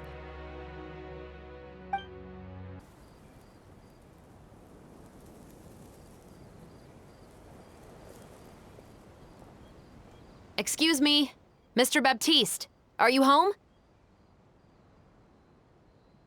Who could it be at this hour? Oh, it's you, Officer Chevreuse. Would you mind accompanying me to the guard's headquarters, Mr. Baptiste? We would like to ask you some questions about a case. Oh, is it still regarding the murder case from before? I cannot confirm or deny that at this time. So it is then. Listen, I need you to come with me, Mr. Baptiste. Miss Chevreuse, I'll save you the trouble. Oh, and you two over there? There's no need for you to pick my flowers either. It's not time for them to bloom yet. Oh! Okay.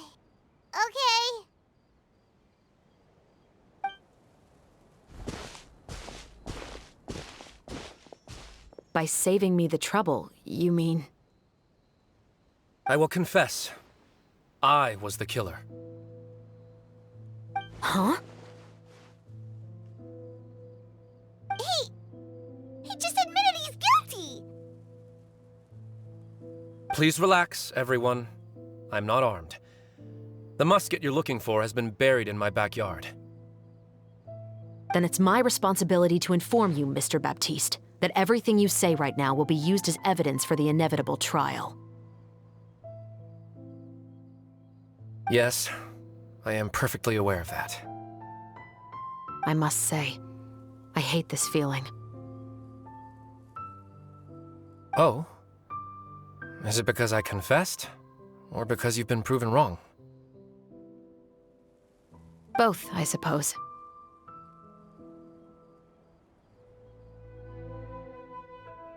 For the same reason as the one I wrote out in my novel, of course. I did it to exact revenge.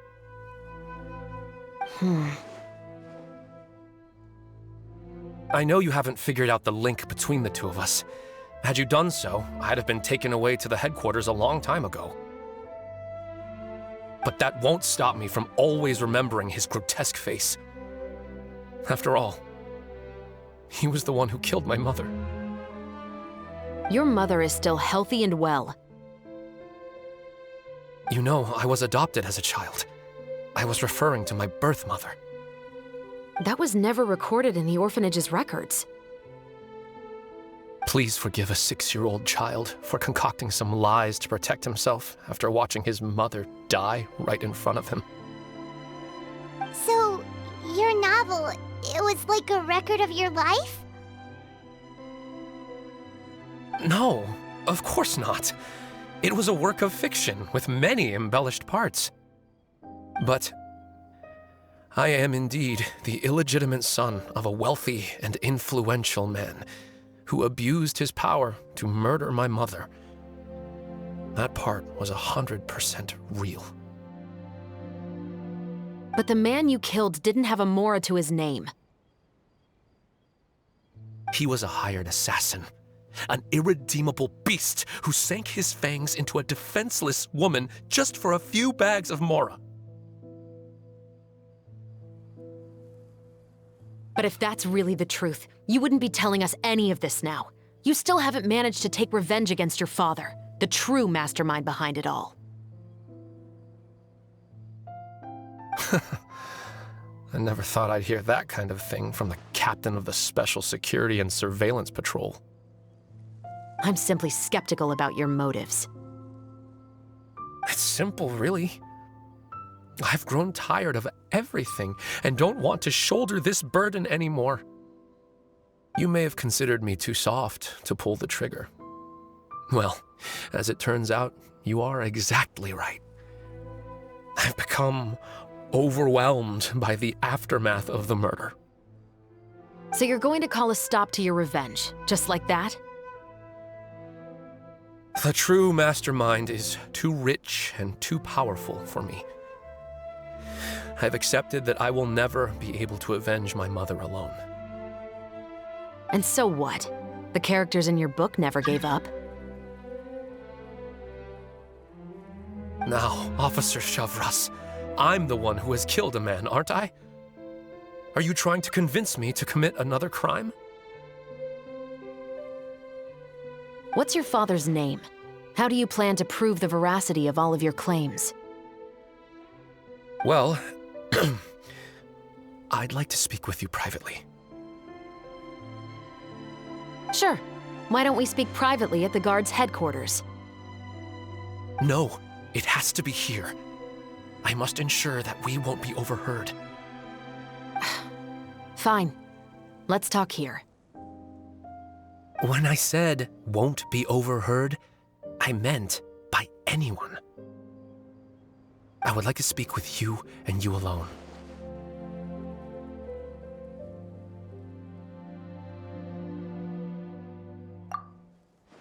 Thanks. I appreciate it. Please stay safe, Chevreuse.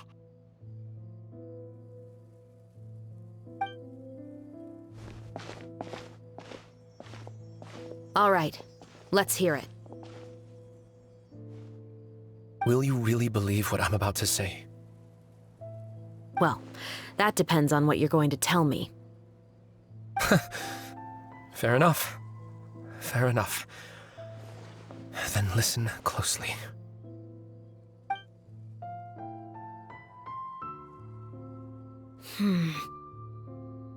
So that's how it's all connected. So, it seems you believe me after all. Do you want me to go public with this? No, of course not. At least, not right now. Then why did you bother telling me? You've read my work. What do you think? Even if you were to go public with all of this right now, he'd simply deny everything. It's been too long. Almost 20 years. Anything that could be used as evidence has long faded away. Even if there might have been a solitary island of truth once upon a time, it has long sunk beneath the waves by now. Justice will never find him. Not if you don't try. I know that as the captain of the Special Security and Surveillance Patrol, you will always stand on the side of justice.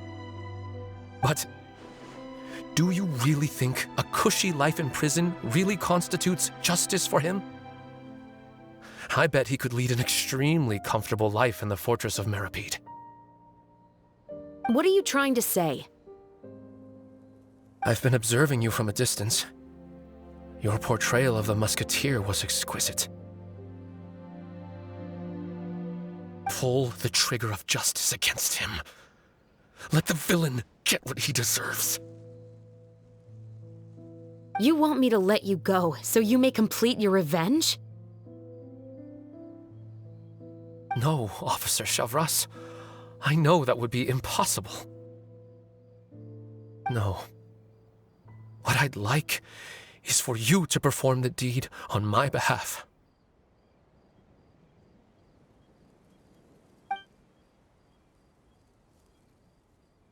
Oh, Chevreuse sure is taking her time. What could they be talking about anyway? Oh, Paimon's worried. What if he decided to attack her?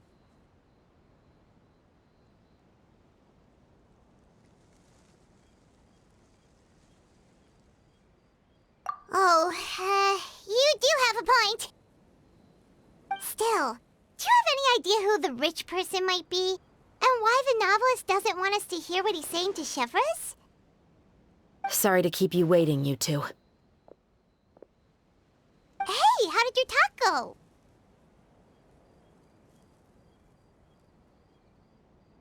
I've already sent someone to escort Baptiste back to the headquarters for questioning. He wasn't lying about the musket. It was indeed buried in his backyard. But what about the name? Did he tell you the name of the rich guy? Yes, he did.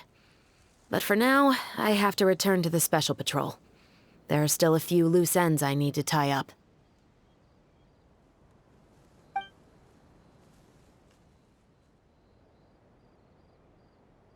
I'll probably be quite busy over the next few days, so apologies if you don't see me on set. All right, Paimon understands if you can't tell us everything you know. We'll just keep an eye on the Steambird then. Actually, there's still something else I need your help with.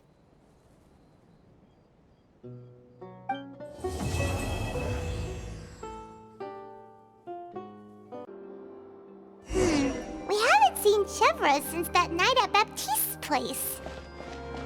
Well, guess there's no point in worrying about it now. Let's go join up with the others.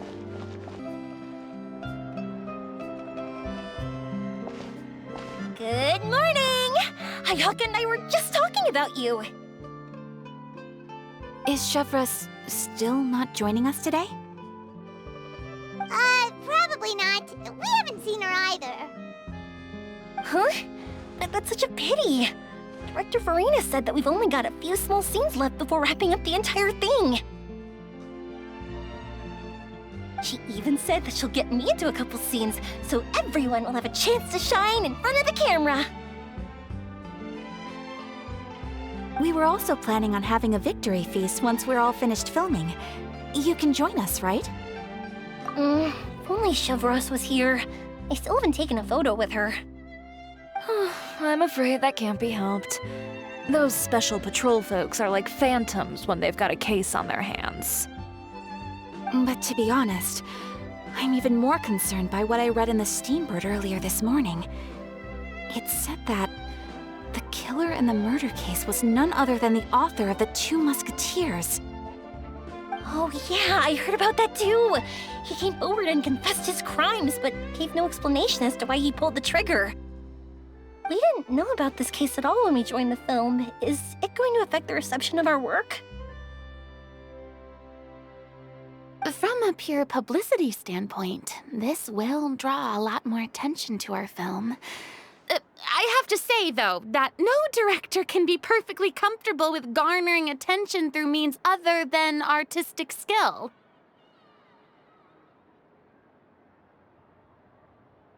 To be fair, I feel like that ship sailed the moment you allowed yourself to be named as the director on our posters. It's not my fault that I'm super popular. What was that saying again? My popularity has, Sunk to an all-time low? Spread to the four corners of Teyvat.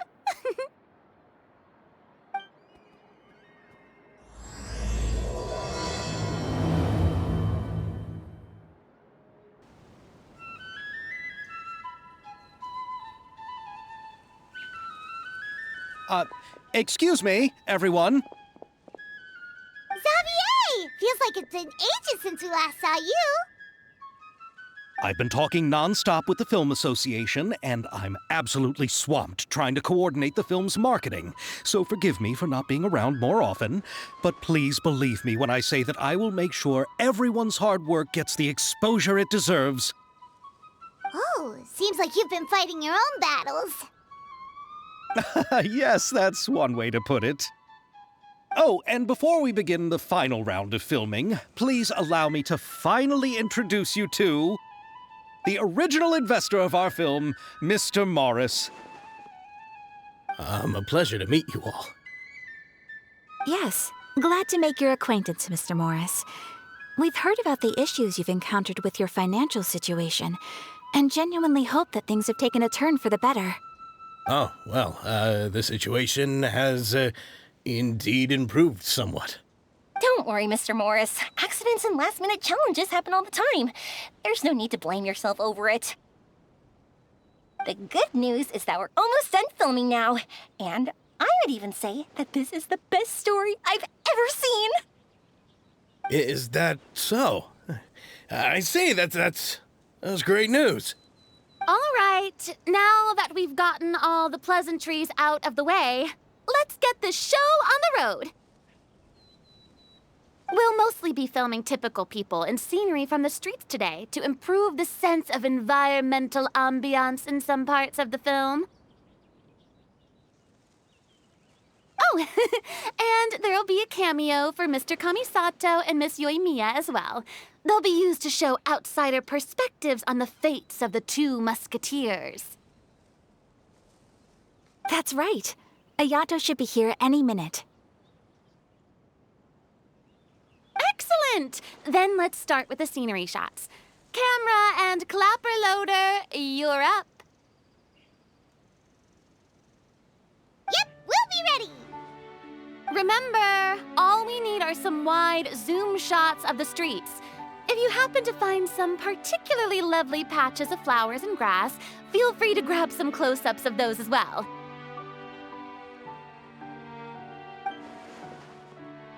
Ready? Lights! Camera! Action! Okay, now move the camera slowly. Try to focus on that flower. What's wrong? Just adjust the focal length a bit. Something the matter? Huh? But wasn't it working fine for all the days before? Veronique, can we try a different camera? No problem. How about this one? All right, let's give it another try. Lights, camera, action!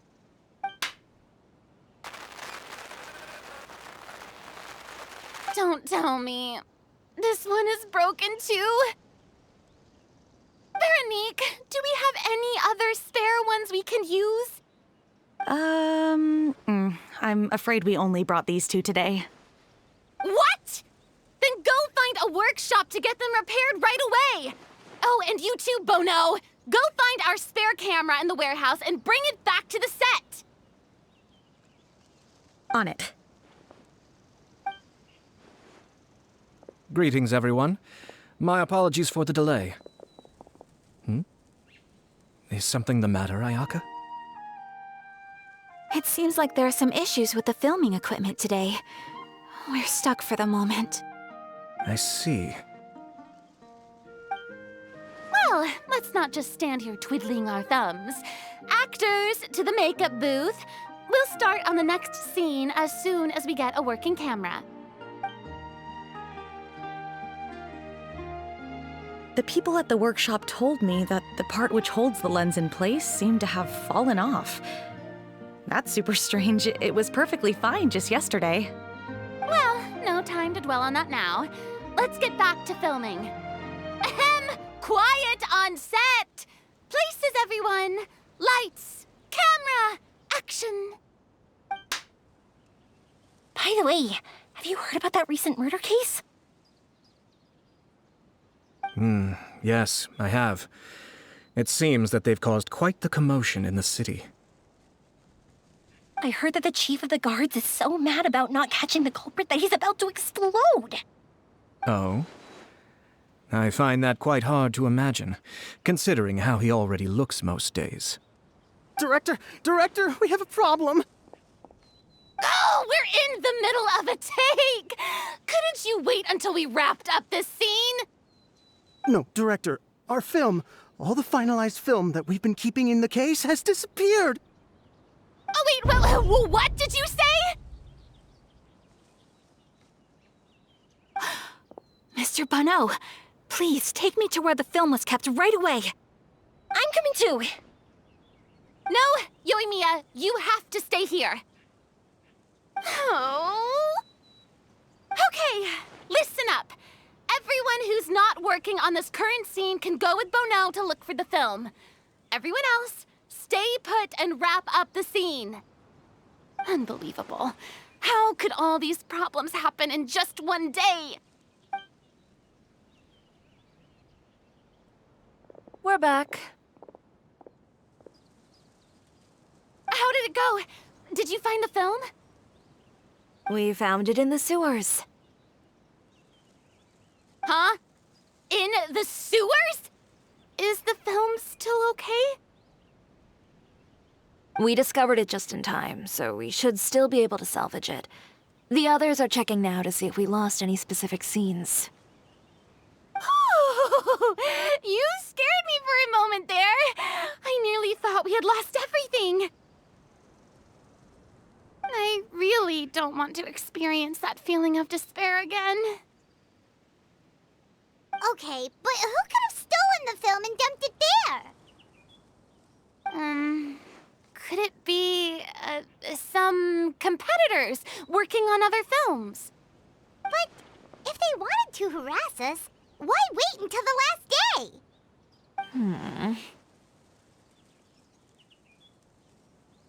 Okay, we don't have time to really look into it right now. Let's strike while the iron is still hot and wrap this thing up once and for all. Yeah, let's finish it.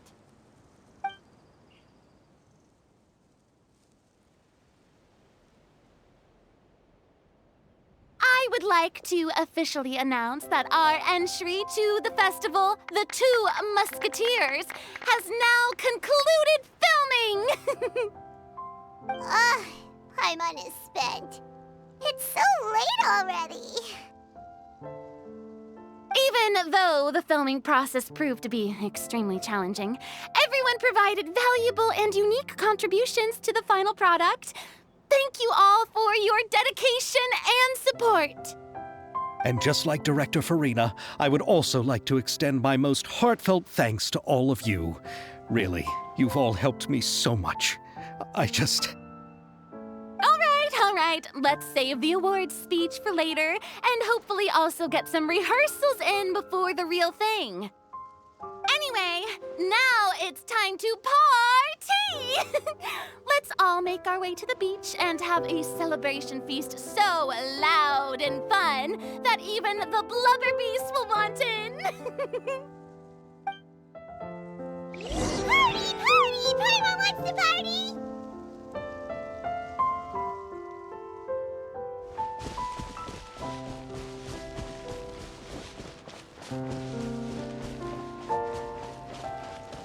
Whoa, this place is hopping.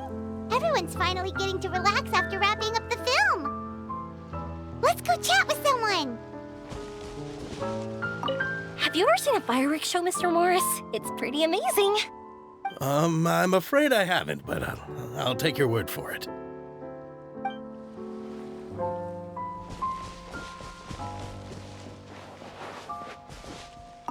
I was thinking, if this film turns out to be a success, could I ask the two of you to stay and be a part of my crew?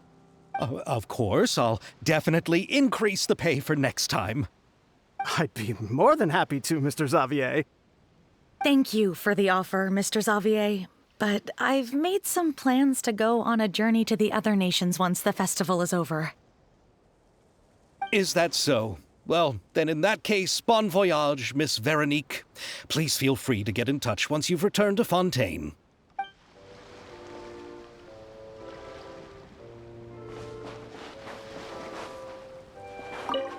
Oh, this is turning out to be quite the party.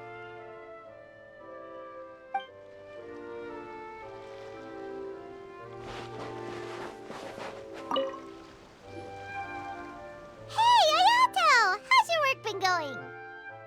Everything went rather smoothly. Thank you for your concern. Ayato told me that we've already confirmed the dates for some Inazuma Fontaine cultural exchange events. So the next time we visit, we'll be doing so in our capacities as the representatives of the Yashiro Commission. Oh, that's great! Then maybe Paimon will be able to find Fontaine detective novels in Inazuma from now on! Oh, wait. Wouldn't Yai Miko get upset if that happens? That would be stealing some of her business. You've got a point. She's always complaining that light novels have become bland and too predictable after all. The cultural exchange won't only feature literatures of both nations, of course. We have also made plans for cross-cultural engagements in the fields of gourmet cuisine, toy making, and artisan craftsmanship. Whoa! Paimon's getting super excited now! When the time comes, be sure to visit and participate in all the events.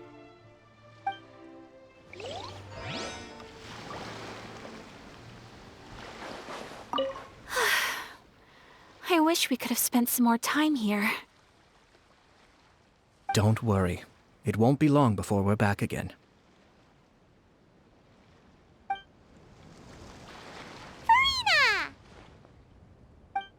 Oh, my darling clapper loader and camera operator.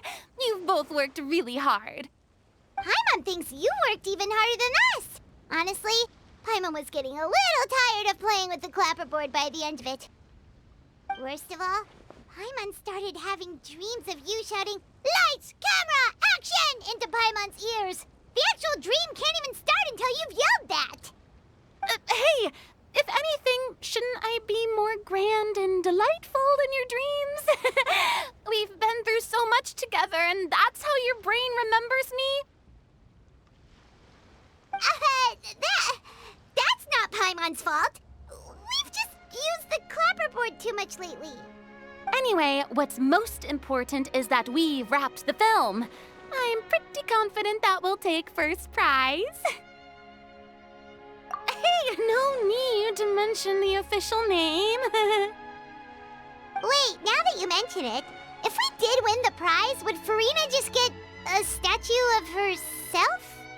Come on, I don't need that kind of attention. Xavier can accept the reward on our behalf. But just imagine! Farina accepting the Farina Award and holding a Farina statue.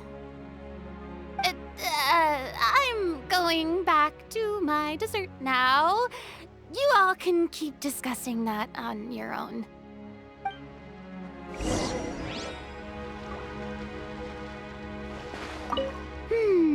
What kind of dessert should I try next?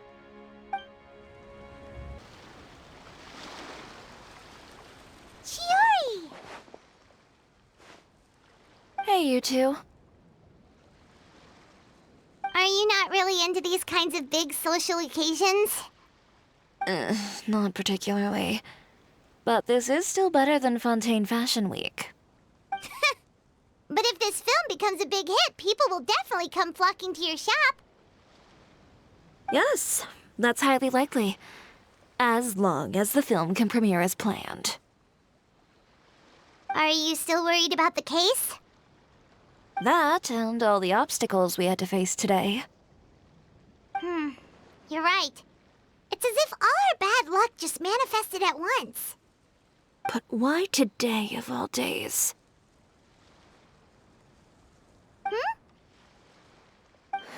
No, it's nothing. We've already delivered the film to the editors, so there should be nothing more to worry about.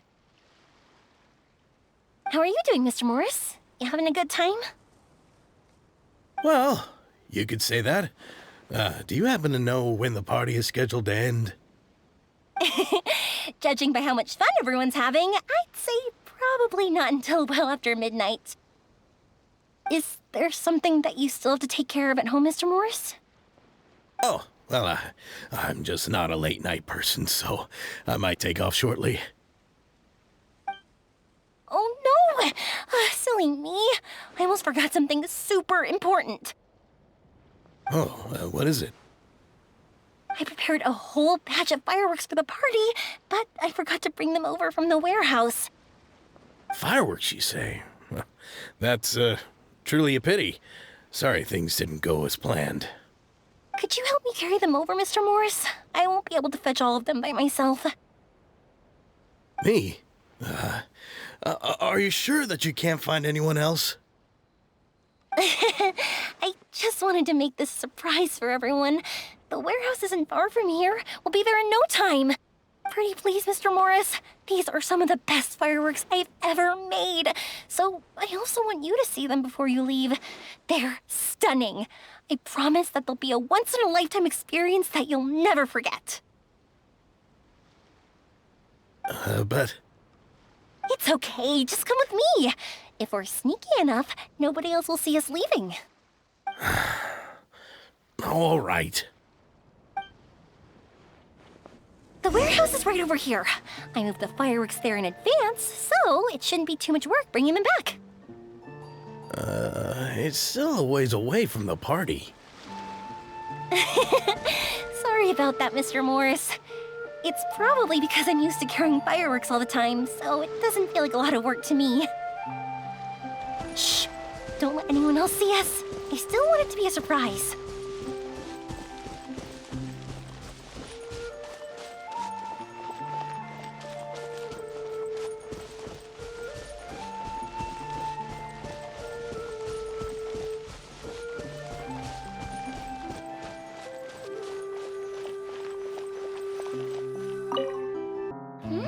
It's dark in here.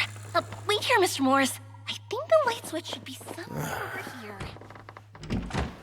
Why did I have to get roped into this? What was that?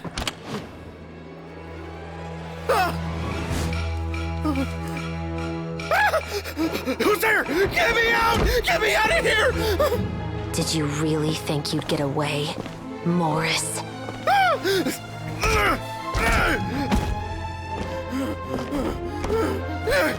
You've got the wrong guy. It wasn't me. I'm not the killer. You know, Eliza died a far more heroic death than this. She fought your assassin to the end, to save the children she had hidden beneath the floorboards.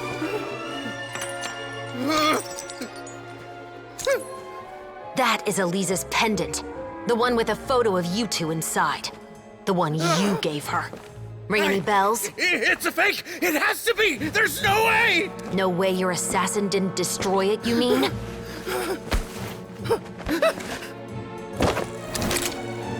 Did you ever love her, Morris? Or was killing her always the plan? No, please. Listen to me. I told Eliza to keep us a secret. I paid her plenty for her silence. I never thought she'd keep the child. Everything was gonna come out, and I had no choice. She'd force my hand. No! I'm begging you. I have money. Just name your price, please. You can keep your Mora, and you can go to hell.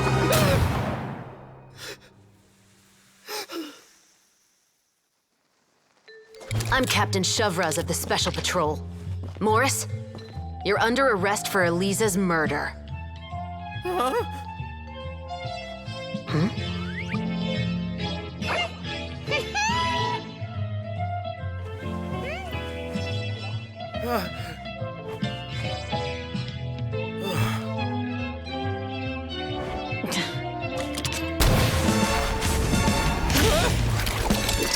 You're under arrest too, prop manager Veronique. Or perhaps I should call you the Second Musketeer.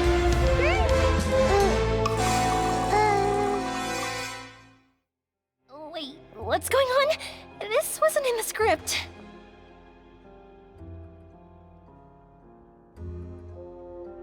Drop the gun, Veronique. Why? Why would you keep me from exacting revenge on this heartless monster? Drop your weapon. This is my final warning.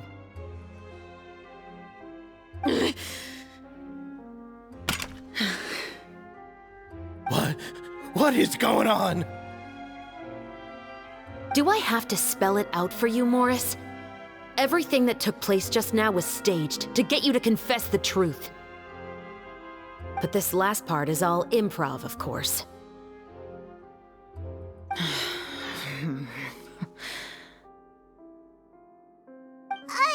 Chevreuse, you told us you wanted us to help you stage a play. You never said anything about the Second Musketeer. It's because even I had no way to confirm my theory until now. Thank you for your performance, Yoimiya. Could I trouble you to go and bring in the other Special Patrol members? They should be on standby just outside. Oh, and please tell the other cast members not to worry about us. We'll be rejoining them shortly. On it!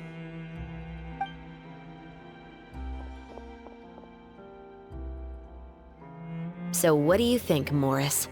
Care to talk about what happened 20 years ago? My patience is limited, you know. Don't force me to take you back to the interrogation room. I'd wager that you wouldn't last for more than a minute in there. With the recording we made, you have no chance of winning in court. Cooperating with us now is the most practical move. All right. I'll talk. I hired an assassin to murder Lynnsa. She once worked as a maid on my family's estate.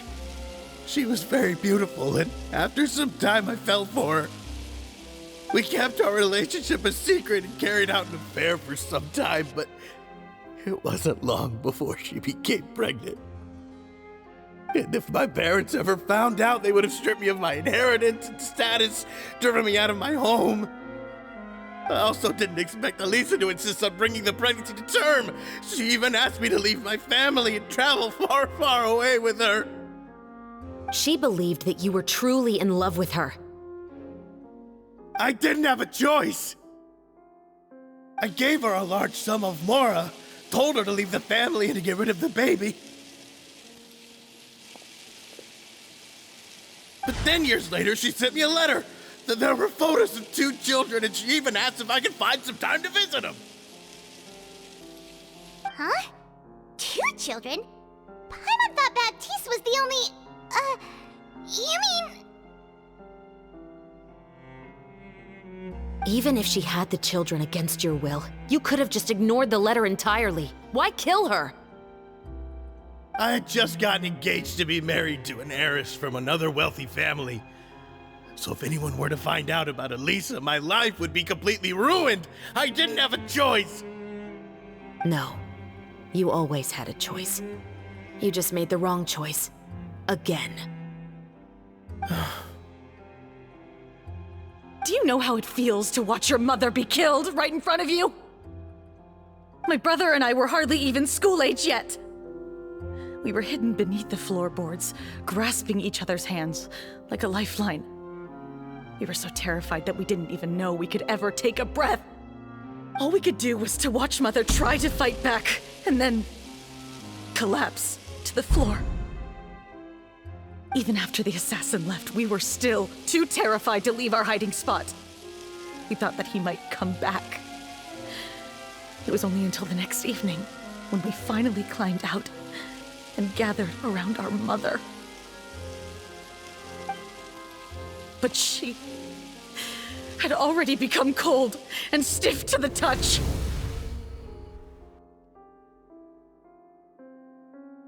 You made up your mind right then and there to bring this case to light. Not only that, we resolved to get our revenge. And that's why you became the Musketeers. No, that's why I became a Musketeer. The man from before was also killed by me. My brother had nothing to do with it. I figured as much. You did? I once told these two that he didn't look like a killer to me. His confession from that night also rubbed me the wrong way. I think what really tipped me off was, how could I not feel a sense of regret in him? Huh? He confessed faster than any criminal I've ever met, but he didn't say a single word about you. He insisted that he was the sole perpetrator in the case. But after the questioning ended, I disassembled the musket we dug up from his backyard, put it in front of him, and told him to reassemble it. Wanna guess how far he got? He had no idea where to even start. He's never touched a gun in his life. Based on that, I determined that he was not acting alone. He only surrendered himself to draw our attention and create a moment of opportunity for his partner. So, I decided to play along. And as expected, the second musketeer followed us without hesitation once she saw Morris get separated from the rest of the cast. Besides, why else would he call the novel The Two Musketeers? But how did you know it was Veronique? I figured it out the moment Baptiste told me his father's name. That so-called financial crisis was all just a ruse. He just wanted to sign up as the investor and then leave the film without any source of funding. After all, he has a vested interest in minimizing the reach of this story. It's really just the same thing as what he did to Eliza all those years ago. Human scum. But then Xavier pulled out all the stops and got the film made against all odds. Morris couldn't have that. With the killer in custody, he figured it was safe to act. And so he came to visit the set today, just as I expected. Wait, so you were behind all those mishaps today? As for the identity of the second musketeer, I assumed they'd probably stay close to Morris and look for an opening. And if they already knew that Morris was the film's investor, then that narrowed the list of potential suspects as well. Furthermore, being the props manager would allow the culprit to avoid scrutiny by purchasing mechanical parts in the name of the crew. With that hypothesis in mind, I went back to check Baptiste's orphanage adoption records. Guess whose name I saw on the same page, just a few lines from his. My brother. He trusted you.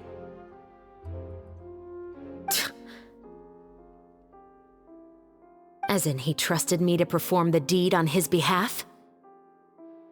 He trusted you to stand on the side of justice. I am. I thought you could do it as well. Oh, the look on your face when you told him to go to hell. I really thought you'd put a bullet in his brain.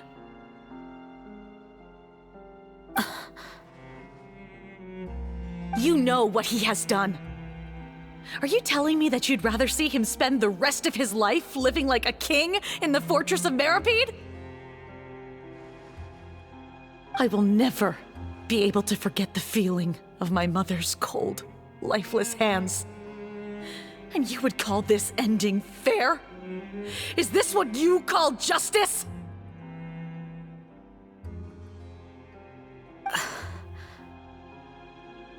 I won't lie, Veronique.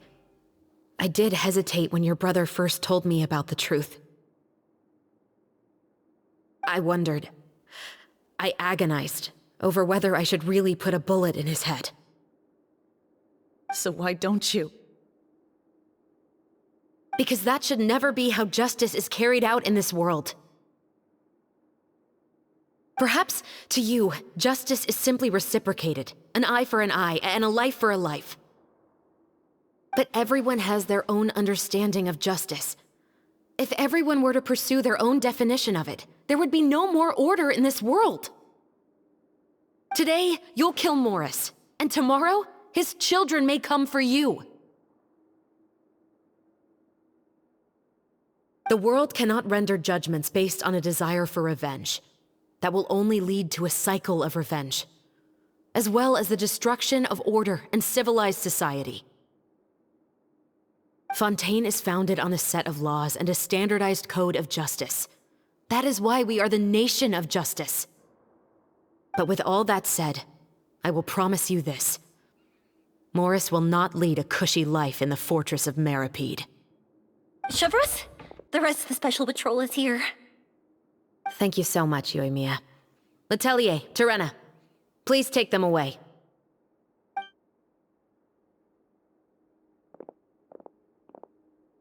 I still can't agree with your reasoning. I know. Justice has not been delivered.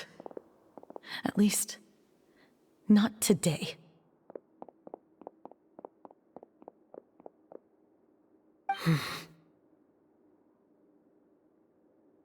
Chevreuse. Let's go. We should give an explanation to the crew. Thank you for your concern. I'm fine. I'm just thinking about the things in life that have driven people to take justice into their own hands.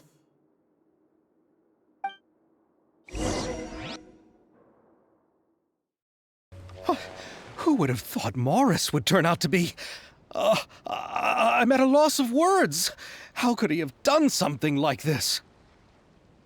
I'm just glad that you're all safe and sound. Who knew that such a labyrinth of cases would be behind this story? Well, what should we do now? We have a finished film, of course, but should we still go ahead with the premiere? What do you mean? Shouldn't you be even more motivated to spread the word now that you've learned the truth? Chiori is right. I'd also like more people to see this story for themselves. But the real ending of the story seems to have deviated somewhat from the one in the script. Is that still acceptable to you, Miss Chevreuse? The call is yours. We still have time to reshoot an ending if that's what you'd like. No, it's fine as is. I like what we have for the catharsis. Romanticism is what gives works of art their appeal. Fiction is able to explore means of restitution that could never work in real life. Just like the real world, the world of stories also has its own set of rules and justice. These different possibilities are what initially drew me to reading in the first place. Sounds good to me. I support your decision. What about Veronique? Will she be okay? She will soon face her judgment alongside her brother and Morris. If I had to guess, they'll probably all be sent to the fortress of Meripede. I'll make sure to give Wriothesley a heads up about it. Oh, you mean that kind of heads up? Exactly. Ahem. All right, then the matter's settled. Now that everything's been taken care of, there's no reason for us to keep looking all gloomy and grumpy. Let's get back to the feast and enjoy each other's company. We'll be starting the post-production process tomorrow. You should join us, Chevreuse. You missed the first few hours of the party, didn't you? All right. Count me in. Then I'll wait for you over there. There's still some good news that I'd like to share with Chevreuse. Traveler, Paimon, could you wait for me by the sea after the party ends? I'd like to go on a brief walk with the two of you. Thank you very much.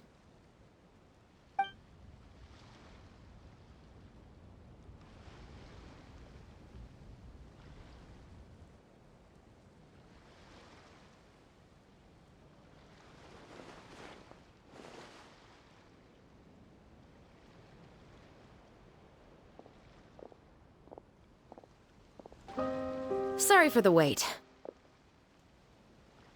Oh, we weren't waiting long at all. Is there something else you wanted to tell us? No, I don't have anything new to share. I just felt that since you were my investigation partners, I should have another conversation with the two of you.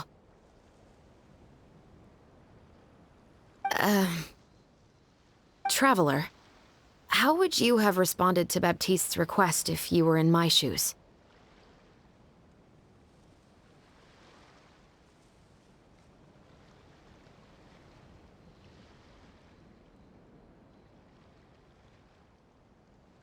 Is that so? Well, thanks for sharing.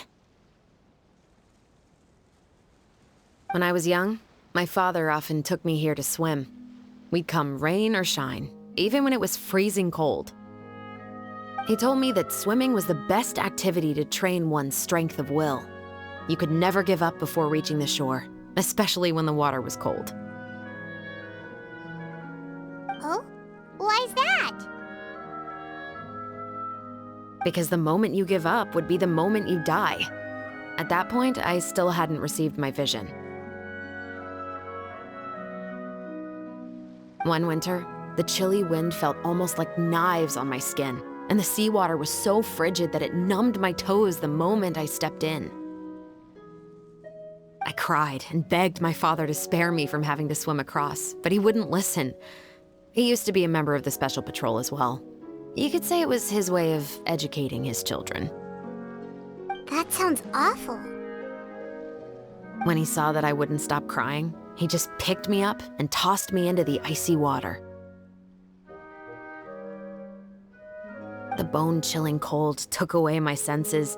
I couldn't feel anything but fear and rage. I waited for my father to save me, but one look and I knew he'd already started swimming for the opposite shore. I realized that if I were to give up, I really would die right then and there.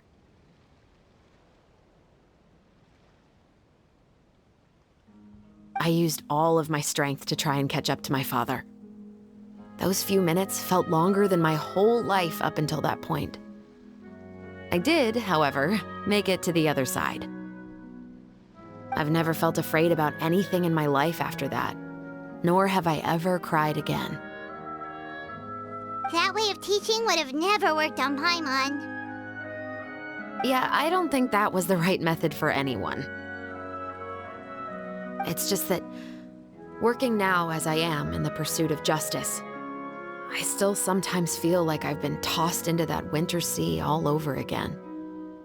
The anger and the helplessness. Chevreuse.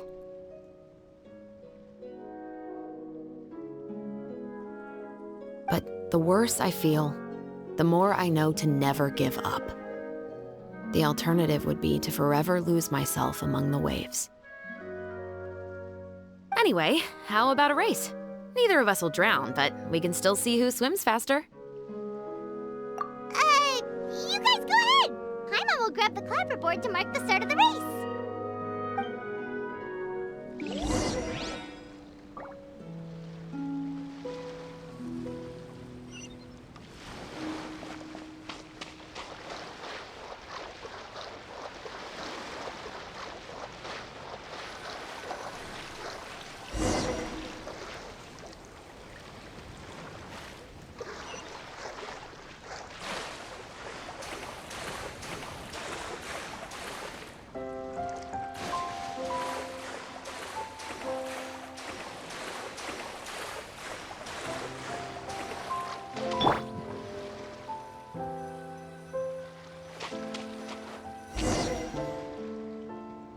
Whoa, that felt good.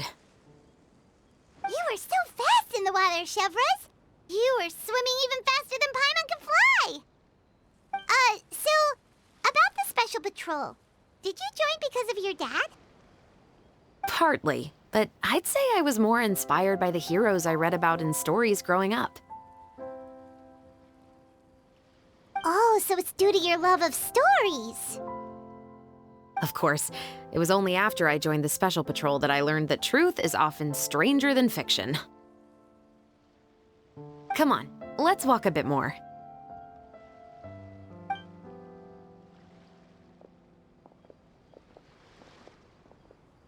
To be honest, I do sometimes question whether the decisions I make are the right ones. But I know that no matter what, I must keep swimming. Because the only thing I've got my eyes on is the shore in the distance.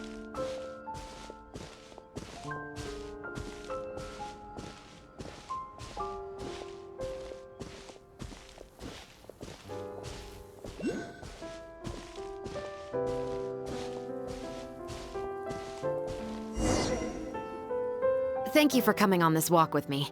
I feel a lot better after getting all that off my chest. We're nearly back at Baptiste's house. Huh, you're right. I didn't realize we were so close. He really did plant a lot of flowers. It's just like how he described it in the story. Huh? Wait, Paimon, Traveler, look! The rainbow roses in the garden. They're in full bloom now.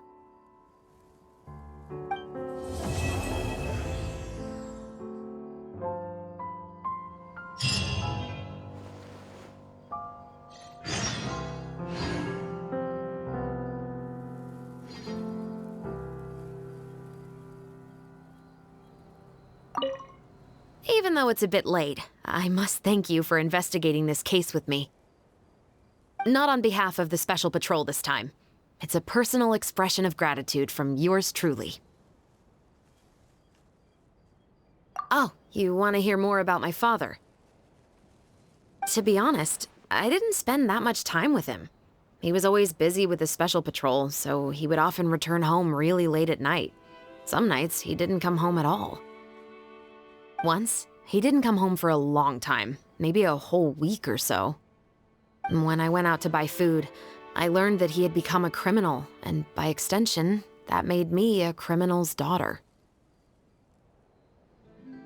But we can talk about that another day. I actually have a lot of sympathy for Veronique and Baptiste. I can understand the hatred they feel for their father. But that doesn't mean I'll allow them to walk the path of evil, even if it might lead to another sense of justice.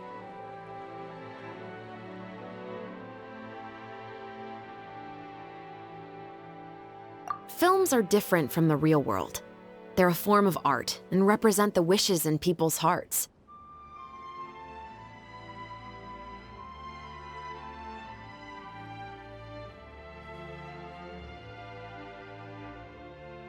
I adore the Two Musketeers, and I'm very happy to have had the opportunity to act the role as one. I can't wait to catch the film when it premieres in the Opera House. I'm looking forward to seeing the audience's reaction to the climactic ending. Thank you for looking out for me. I'll see you at the award ceremony. I'd be very surprised if we don't win.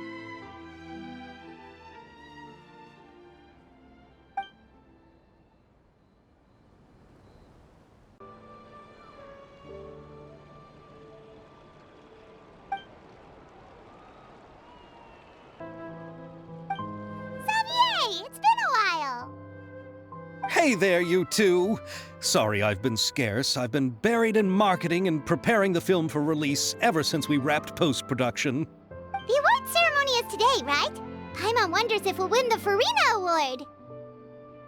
I'd give it a 90% chance. Farina! Oh, Paimon didn't know you were already here. You're earlier than everyone else. I'm sure the others will also be here in no time. Xavier, if we end up getting called on stage, shouldn't you come up with a name for our crew? What? But we don't even know if we're going to win. I wouldn't want to jinx our chances by celebrating early. Just open your eyes! Surely you've seen the audience's reactions to our film. We've had nothing but critical acclaim. You've also had conversations with the Opera House's operating staff, right? Didn't they want to increase the number of showings? With the more you've made from the box office, you can now open your very own film company. But that's all credit to my amazing crew. You've all helped to make this a reality, so I can't be the only one asked to come up with a name. Well, give it some thought. I'm sure the crew will respect your choice. All right, but before that, Traveler and Paimon, could I trouble you to quickly pay a visit to the Fortress of Meripede? Huh? But shouldn't we stay for the award ceremony? I wanted to ask you two to invite Chevreuse to join us at the ceremony. She's one of the lead roles, after all. I haven't been able to find her recently, so I haven't had the chance to invite her personally. According to the papers, the culprits of the Musket murder case will be personally escorted today by the captain of the Special Patrol to the Fortress of Meripede. Oh, Paimon gets it now. Yep, just wait here, Xavier, and maybe try to come up with a few snappy-sounding names. All right, then I'll leave you to it.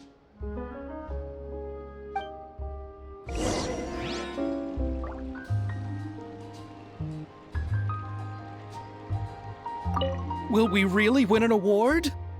Trust me. When have I ever been wrong about something like this? This is as far as I'll be taking them. I'll leave the three of them to you now. Got another errand to run?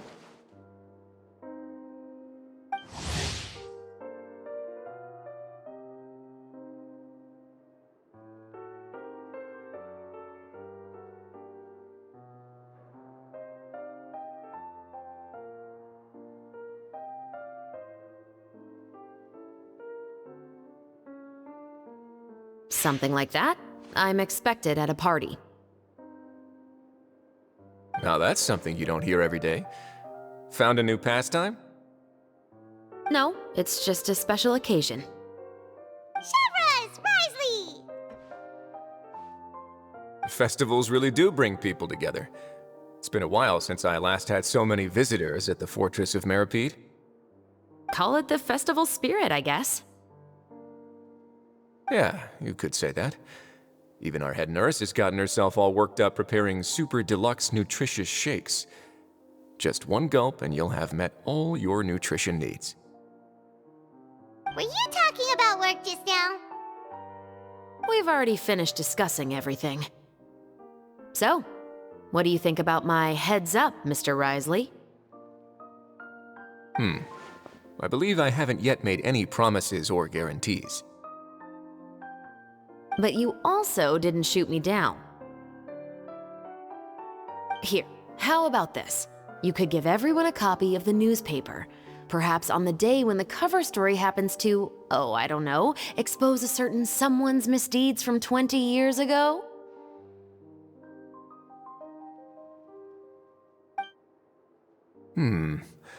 I suppose then a certain someone may soon find himself the most unlucky person in the Fortress of Meripede? While another two people will soon be hailed as heroes. Speaking of heroes, did you two need something from me? Oh, actually, we're here for... You're here to invite me to the party, right? Don't worry, I didn't forget. Ooh, then let's head back right away! See you, Risley! Happy Fontanalia Festival! And the same to you.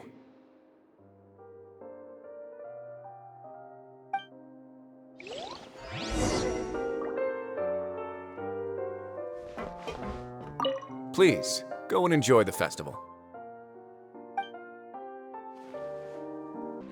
And the winner of the Farina Award for the first Fontanalia Film Festival is... the Two Musketeers!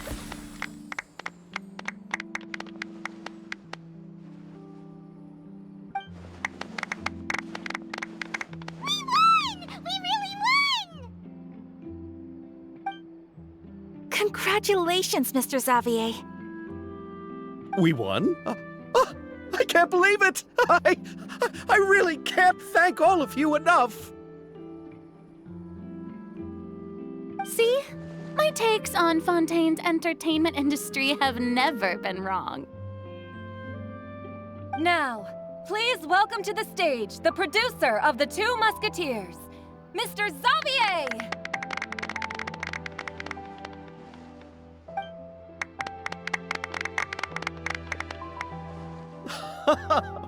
Thank you! Thank you all so much for your recognition and support. While I'm up here, I would love to give special thanks to...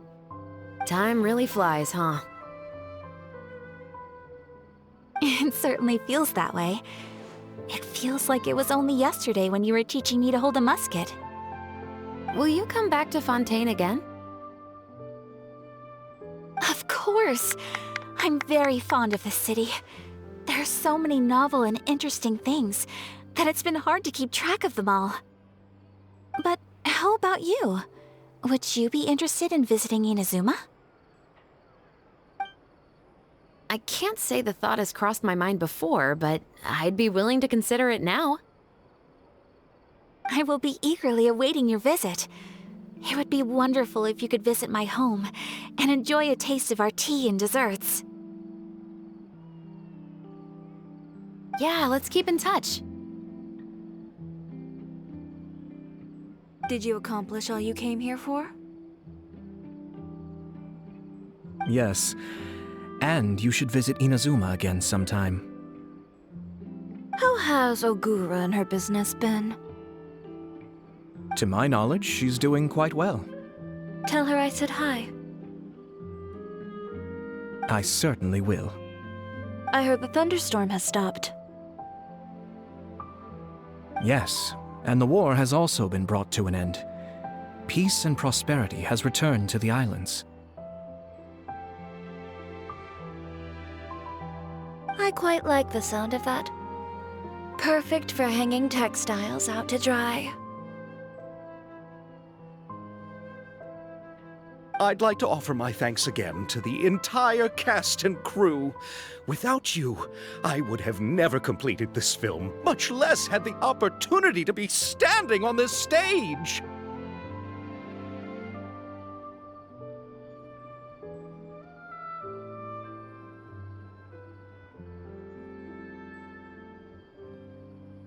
With the support of my entire crew, I would like to officially announce our film company, Musketeer Pictures!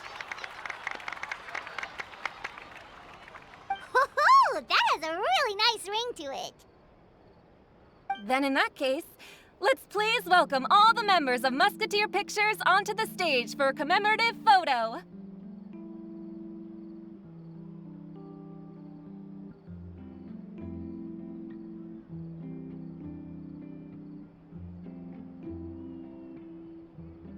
Oh, Paimon didn't know we'd also be taking pictures.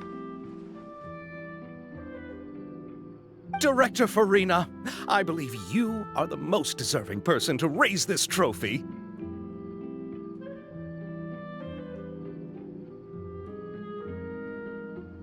Huh? No. There's no need. It's so embarrassing. It's an honor the director deserves. Yes, I agree.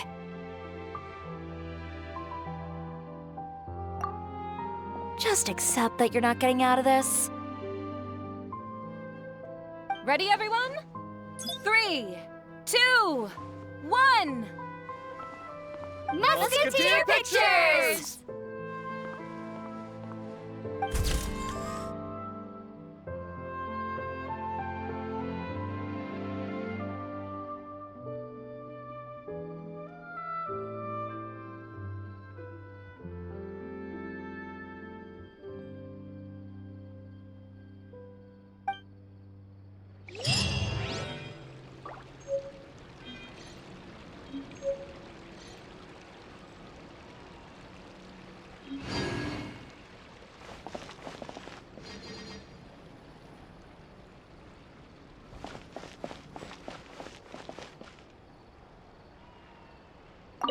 Lady Farina, please allow me to take just one more photo of you. I would also love to get your autograph, just as a memento of our time together on the crew. Hey, I've had enough of the camera flashes from when we were all up on stage. But, Lady Farina, you are the best director I've ever met! The most photogenic maiden in all of Fontaine! This kind of lively and celebratory setting is exactly where you shine. I believe all photographers would agree. Come, the brightest star of our land! Show us your light! The camera is waiting to sing praises of your beauty! Well, I'm flattered, but... All right, I'll humor you and try a few more different poses. But I don't have to hold the trophy, right? Of course. You may pose however you like. Thank you so much. Thank you so much. By the heavens, my luck has been beyond belief. I'm having a hard time coming to terms with it now. Oh. Miss Yoimiya, we haven't had the chance to talk, but please accept my thanks for everything you've done over the past few days. Oh, but I feel like I didn't do anything out of the ordinary. I'm very grateful for your assistance during that special performance in the warehouse. It was always going to be somewhat risky, to engage and draw away Morris all on your own. You're only a civilian and have never been trained to act in such a dangerous situation. Don't say it like that. As the director's assistant, it was my duty to help out the crew however I could. It was an honor to help you solve the case. I have to admit, though, my heart was thumping super hard the entire time I was laying on the ground. I was scared that everyone would notice. You did great. Oh, and before I forget, if you ever visit Inazuma, please come and pay a visit to Naganohara Fireworks. I'll make some fireworks for you. I even know what shape we'd make. I'm guessing a musket. Telling you now would ruin the surprise. If you really want to see it, just come and visit me. Boutique just got some new flappers in. Huh, it's you. Is there something I can help you with? Interested in our couture services? Just give me the word. Thanks to you, we were also able to premiere the film in time. Its success has increased the reach of my brand. There's no need to be humble. You helped Xavier and Chevreuse, and even Kirara's told me many good things about you. They are all my friends. You've done far more than what you give yourself credit for. I am merely a fashion designer. I don't have anything else I moonlight as. But when you run a business, it's inevitable that as you make more friends, you'll also encounter all sorts of thorny issues. You scratch my back, I'll scratch yours. It's just the common sense of business. Xavier's over the moon now that he's actually won the Farina Award. Maybe I'll actually find him in the fountain the next time I see him. The demand for couture at my boutique has also increased. So much so that I don't have enough staff to handle it. Looks like I'm one step closer to achieving my dream. Anyway, you will always be welcome at Chioria Boutique. I would love to see you both again at the upcoming Fontaine Fashion Week as well. Okay, see you around. Oh, I didn't expect to meet you here. I've been told that this is a beverage called Fanta. I quite like its unique taste. The slogan, a font of refreshment, is rather catchy as well. I'm starting to wonder if I could incorporate it into our cultural exchange initiative. What would happen if we were to add some sprigs of mint into Fanta? I believe this is an idea worth testing. Or perhaps we could even take it one step further and mix in an equal amount of milk tea medley. But for some reason, I suspect that experiment wouldn't turn out well. Thanks to you, the film was successfully completed and the Yashiro Commission secured a collaboration project with the Palais Mermonia. If another opportunity was to arise in the future, perhaps I should take on the chance to act as the protagonist. Or perhaps you think the role of villain would fit me better. Thank you for the well wishes. I will take good care of Ayaka and Yoimiya. I would like to wish you safe travels on your next journey as well.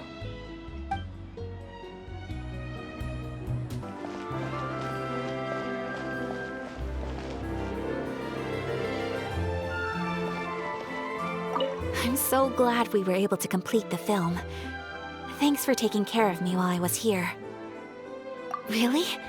Thank you. At first, I simply tried to work hard out of a desire to not become a burden to the crew. It would have been so embarrassing if the filming had to stop to accommodate my lack of skills. But Director Farina was both patient and knowledgeable, and Chevreuse and Elaine taught me a lot about the scenes and details. It was all thanks to their help that I was able to grow comfortable with the role. And even with all of that said, I still got a little flustered with praise. Especially since everyone, including you, were complimenting me at the end. Yes, I visited many places with Yoimiya in between the filming sessions. The elegant streets, the beautiful flowers and greenery, and the dreamlike underwater world. Everything I saw will shine like stars in my memories. It also brings me joy to think that perhaps you've marveled at those exact wonders as well. It's nothing at all. I don't often have the opportunity to wander out into the world like this. Not only did I make many new friends during this trip, I also picked up many new skills from everyone around me. I will cherish this experience greatly. Oh, and I'm also going to bring some conch madeleines back to the Yashiro Commission as a gift. If we could enjoy them with some coffee, perhaps it'll feel as if I'd never left Fontaine at all. Thank you for looking out for me. Please do take care of yourself during your adventures as well. If the stars align, we'll see each other in Inazuma again.